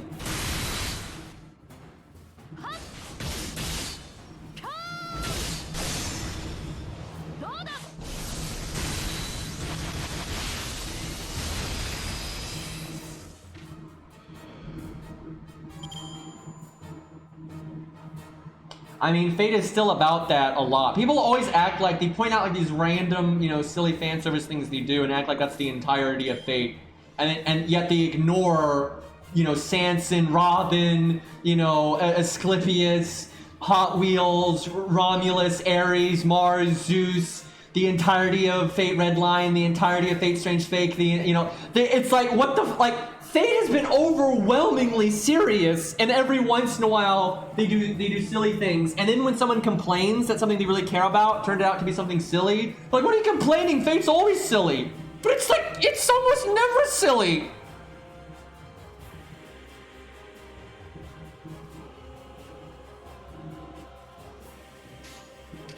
Oh, we'll do slow-mo for the NP and see what, I guess they probably, I would imagine they at least animated the one cut-in. There's no way they're that fucking lazy.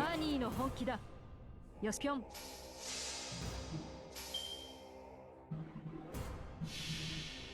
So, yeah.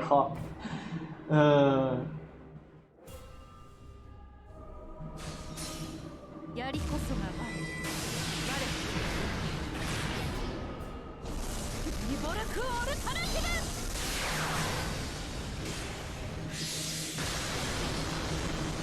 Look at us getting insta-death, which means we get less NP gain in Star Gym. Feels bad.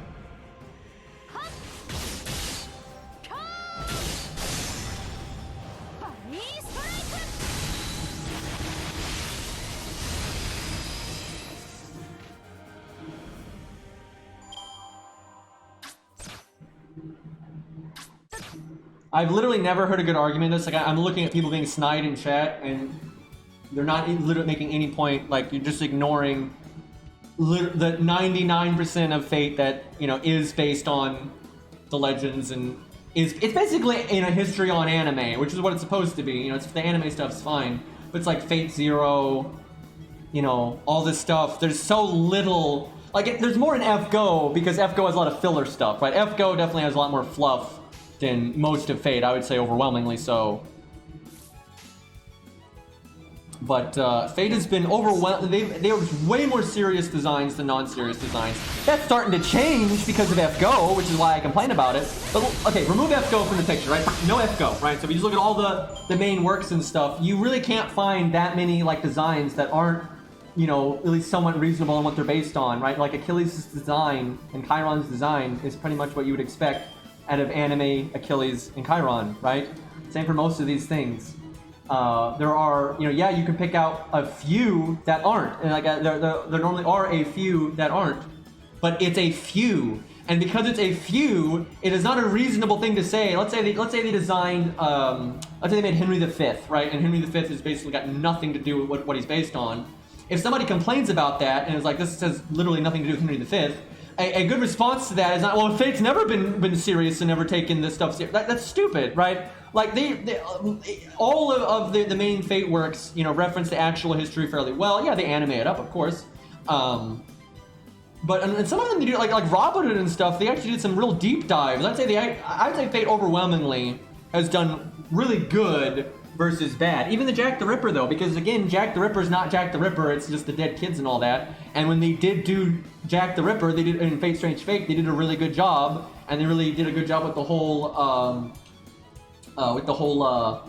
you know, we don't actually know who it was thing. I think the whole reason people always name Jack is because no one read the books. Literally, I think no one has read the APOC books, and they just watched the anime, which is terrible. I'm pretty sure that's where that all comes from.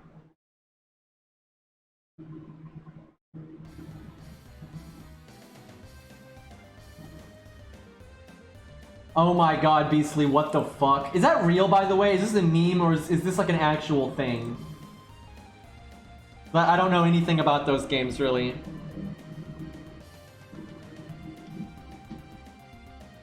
Well, the thing about Passion Lip and Melt, though, is they're OCs, you know, please don't steal, right? And so you don't need to stick to any historical, you know, BB's not... Guys, I hate to break it to you, but Kiara and BB aren't actually based on any, you know, legends. That's not a thing. So that's not, it's like, you know, Imia doesn't have the same standard as, you know, Asclepius or something, and it's different. I have no idea if that animation was different or not. I wasn't paying enough attention. I don't know why I just did that combo, but I guess it'll still kill him, so...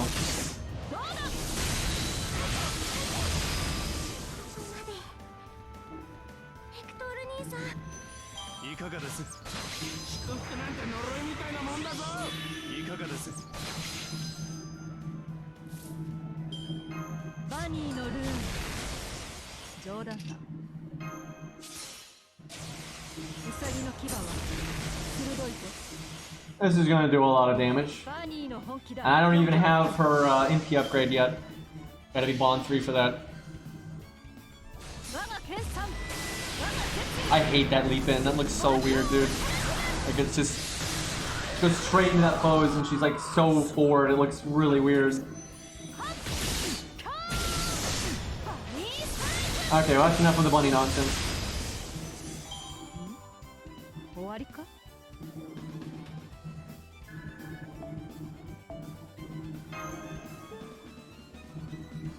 I don't know why people keep thinking her hit counts changed. I'm honestly confused because her quick animations didn't even change.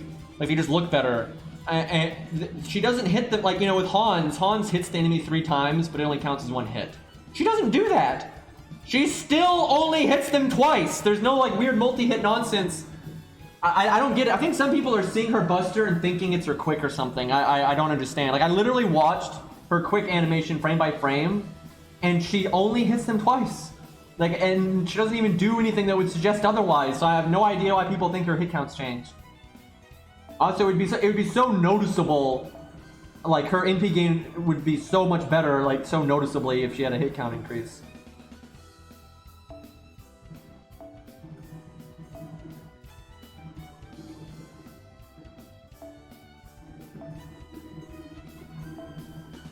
God, you want to talk about profile hell? Check this shit out. This is getting really out of hand, and they either need to stop or they need to make a new UI. Like, like some of these change your skills and some of them don't. And then like, look at this. Look, if you want, like, if you're just wanting to cycle through. Let's say you're switching between VR Mash, because it makes sense to use VR Mash sometimes, right? Like, I just did it for a boss fight. And let's say you had stage 1 normally. Look at this. You have to do that, and then let's say you like that one. Like, what if you want to do this? Like what the fuck? It's just ridiculous. Like, it's awful. So I'm assuming, I have not actually looked into this, but I'm assuming. Wait, did I not? Oh, I haven't actually bought her the costume. I have it, but I didn't unlock it. I'm not sure I'm going to, because again, I don't really want to use it. Depends on what the mats are. But I do kind of want to see what the UI is going to get even stupider if I get it. I don't know if it's worth the mats just to make the UI even dumber, but alright, what's it take? Oh, that's nothing. That's nothing.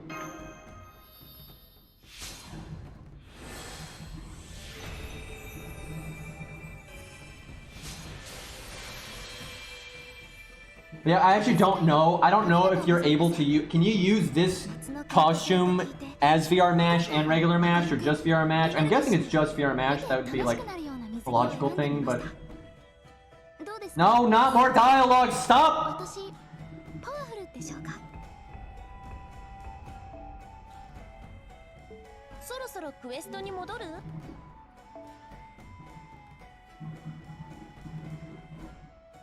Okay, good God.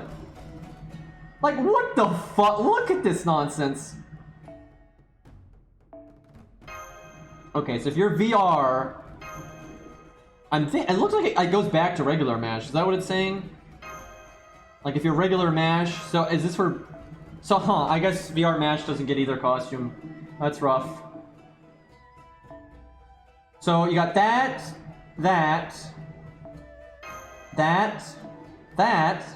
I mean, this is ridiculous. Like, what the fuck? Like, what the actual fuck? And then, oh my god, like, look at this. Look at this. Like, imagine if you, like, switching between stage 1 and that one. Like, oh my god, like, that's such a pain in the ass. Or even just VR MASH, like, that is such a pain, dude. Look at this. Look at this. It has 3 rows. It has 3 rows. It's just so silly. Oh my god.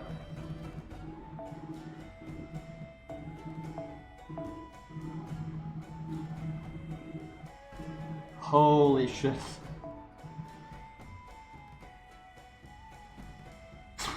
Fuck, dude. I like how she has a spot for interludes, but there are none. I actually think they might give her one someday. It's hard to say. Probably depends if she dies or not at the end. I feel like because she died at the end, I think because she died at the end of 1.0, she might lose her powers, but I don't think she'll die. If anyone dies, it would be the player character between those two anyway. Every interlude is a MASH interlude. There's some truth to that. They've gotten better about that. There are several interludes now that do not have MASH in them, but yeah, early on they were really bad about that. Like, even if you like MASH, that was awful. Like, I love, you know, like, Ku's the best, right? But I don't need Ku butting into literally every fucking interlude. Like, when yeah, it makes sense, sure, why not? But, like, you know, you want to see the character interactions that make sense for that character, not you know, MASH with literally everyone that was that. And my god, she just straight up hijacked some of them too, which was pretty silly. I actually think them overusing MASH in interludes has made more people dislike MASH than otherwise would. Like, I think if they didn't do that, a lot more people would be neutral about her. And it really sucks for early characters, because early characters are never going to get other interludes, let's be real. They should, because early interludes are so bad. But, what are you gonna do?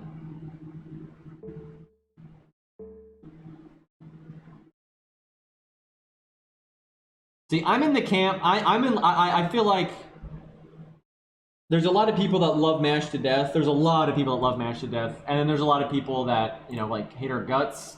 I'm in the camp of, like, she's not really my cup of tea. And I obviously don't like how overused, you know, she is in interludes and stuff, but I don't, like, hate her. She doesn't do anything to make me, like, you know, hate her.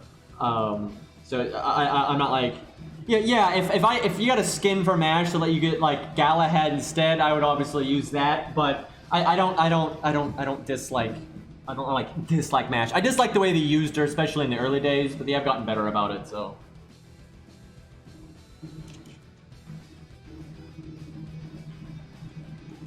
Well, she's obviously, the way that the story is playing out, like with 1.0 and 2.0, they're so directly connected, right?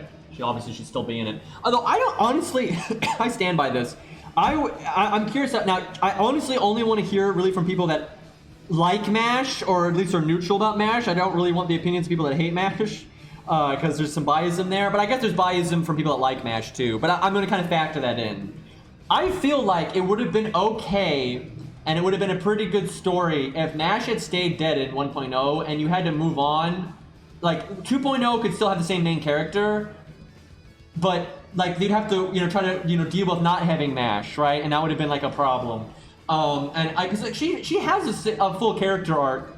You know, she kind of becomes a person at the end and all that. That's, like, the whole thing. If she has a complete character arc, that doesn't necessarily mean you have to kill a character. Just because a character has a complete character arc doesn't mean it has to end in their death, obviously. But that was a very dramatic moment, and, you know, like, the whole, you know, sacrificing herself to stop Guadia is kind of the only thing that feels, like, weighty enough for her to be able to have stopped Guadia like that. So, again, I'm not saying this as someone that's kind of meh on MASH. Even if I super liked MASH, I would have been totally fine with MASH just dying in 1.0 and she stayed dead. And then, you know, 2.0, you know, continues on the story like it is, but it's not like MASH is doing anything in 2.0 that it had to be MASH specifically. And I think it'd have been interesting to, I think the whole like main character breaking down would have been a lot more relatable and stuff if it was really kind of stemming from, you know, Nash not being there anymore and then all these other problems happening. I think that could have been pretty interesting. And then that being said, though, I think 2.0 also still could have been a brand new story, but I don't mind them. You know, it was obvious that they had intended, you know, like other stuff to come after Guedia, you know, why Guedia was doing what he was doing. So that's fine. I don't mind 2.0 being connected to 1.0, but I do think 3.0, like 1,000,000% needs to be just something completely different. But at this point, though, I don't think Nash should die. Like, it was fine for her to die permanently there, but I think if Nash dies permanently now, that just takes away from everything. The why bring her back in the first place, right? Like, that would be stupid. So I feel like at this point, Nash, if Nash died at the end, I'd be like, this is... It would just feel dumb. It's like, that's like the only thing they know how to do to be dramatic. It's like, oh, Nash died again, right? Like, so they need to not do that. At this point, it's too late. So, yeah, I think that's kind of off the table at this point. Unless everyone dies. If like the big dramatic ending is they all die together, you know, then sure. But other than that, I think bringing Nash back, kind of, if they bring her back, that has to be that, right? I doubt Gordolf is going to make it to the end. I doubt it. I very, very much doubt it. There's death flags everywhere. I think us making it to the end is 50-50, like the player character. I think Gordolf making it to the end is very unlikely. I think Sherlock making it to the end is like the most unlikely thing ever, and I don't think Da Vinci's gonna make it either. I think Mash is probably the most likely to live, to be honest. I like it if Gordolf lived too. I think he's awesome, but yeah, I don't know. Seems kind of iffy.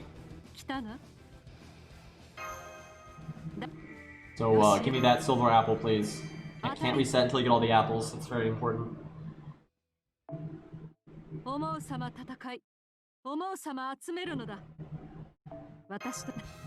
Oh, we're looking good for lottery farming. You just need the silver ones, so...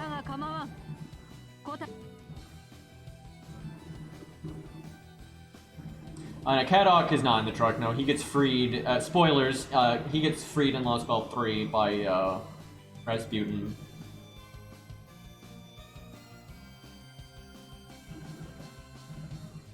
The Bronze Max are hero proofs and bones, which is awesome. Oh, is it in Lost Belt 2? I thought it was in 3. I guess you're right about that. I haven't actually read... I've only read Lost Belt 2 through, like, old translations. I haven't read it recently. And I haven't read the NA version. I thought it was in 3, but I guess it's in 2.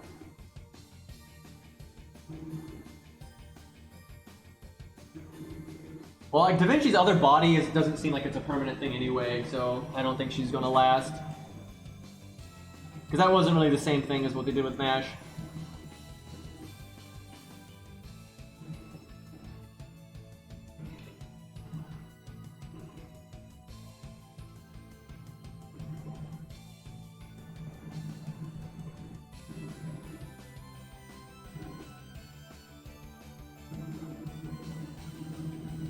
Well, Romani's already dead. I would not be surprised if by the end of all this, Romani's alive. But Guedia's dead. I'm not so sure on this, and I'm like, oh, absolutely. But I would not be surprised if Guedia's plan is to sacrifice himself to save or bring back Romani somehow. And that's about I've said this before. Bringing back Romani is a pretty bad idea because, and the only way you could do it, I feel, and not have it feel cheap, is if Guedia did it, and then Guedia dies permanently instead. Like, there's no other way can you bring Romani back and have it not feel stupid, right? Like, what his NP does, and like how impactful that was in the story and everything, and like, that would be so bad if they brought him back. The only way I feel like I think if you brought him back where he was only alive in like a lost belt, like he didn't get deleted from that because like the lost belts aren't connected in the same way. But then when you fix the lost belt, then he fades away, and then, you know, he's obviously still gone in the regular timeline. So if he's like back temporarily in a lost belt, that's fine too. But the only way to bring him back permanently, I think that would be even remotely acceptable, is if Guedia dies permanently to do it. Because there's some like logical reasons why that might be able to happen, because they're kind of connected anyway, and like soul shenanigans, and you know, like a character arc wise, that would their character arcs are kind of tied together, and like literally, I can't think of anything else you could do that would be right. Any other way to bring him back, I think, would feel really bad, and I would be very, very much against. And I'm not really sure I'm not really sure. I'm not sure how I feel about it if Guadia did it. It'd have to be done well. I think if it was characterized well and it wasn't just like slapped in out of nowhere and all that, then I'd be okay with Guadia bringing him back. But if they don't write it well, then I would prefer they not do that. But like, I mean, I don't think like with the changes they had happen to Guadia with him kind of gaining emotions and everything, he's not gonna just be another bad guy. They're just not gonna do that, right? And with his whole character arc and everything, he's either gonna die to save us or he's gonna die to save Romani, I think, right? Like he might just die to save us, right? Like that, but we'll see. I think Guadia is probably gonna die, and he's probably gonna be to help the good guys in one way or another. Oh yeah, Ogla's probably coming back.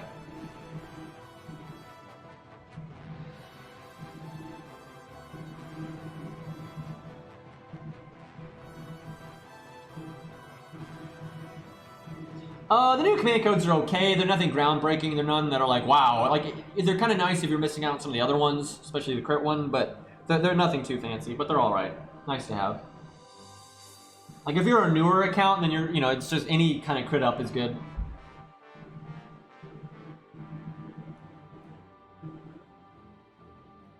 Actually, I'm almost positive Masashi's coming back. I'm almost completely positive Masashi's coming back. So there's quite a few reasons why. One, according to Ari and Vol that can read Japanese, and I think even other people in my chat have said it too. When they were foreshadowing Musashi's death, Guadia didn't say she died. Guadia said he couldn't see her in the future anymore. That's specifically what he said. Like he said, she disappeared basically from the future, and that's because she goes into like the void or whatever, right? So if she was supposed to be dead there, Guadia would have just said, you're gonna die, and then that's that. But they didn't say that.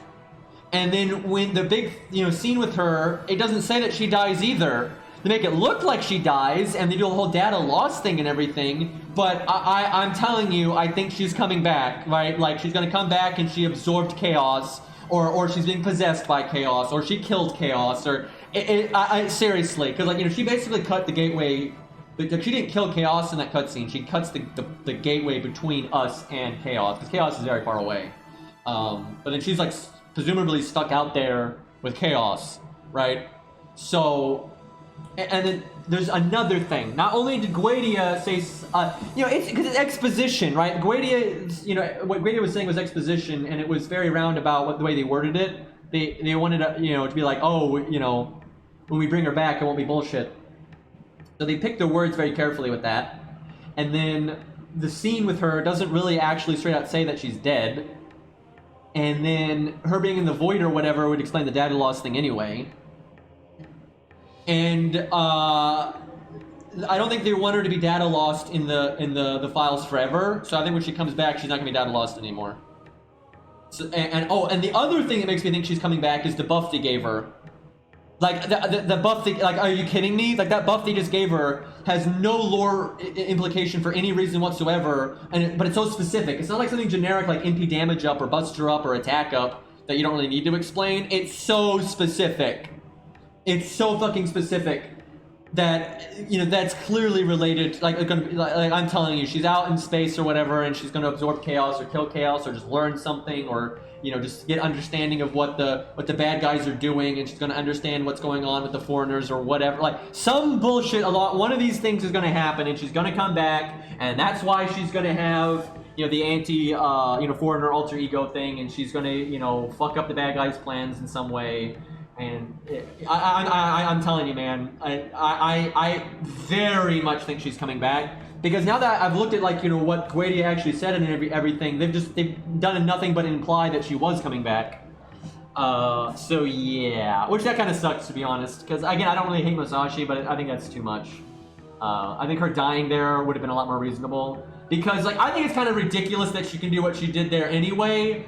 But if she dies for it, it's kind of okay, and I don't know, I'm not a fan at this point. Like I said, I'm okay with recurring characters. Recurring characters are actually good, but there's a difference between a recurring character and a recurring character that's just kind of a bit over too much and doing too much and always, You know, like it's kind of pandery. It feels like a lot of pandering and not like a good character arc.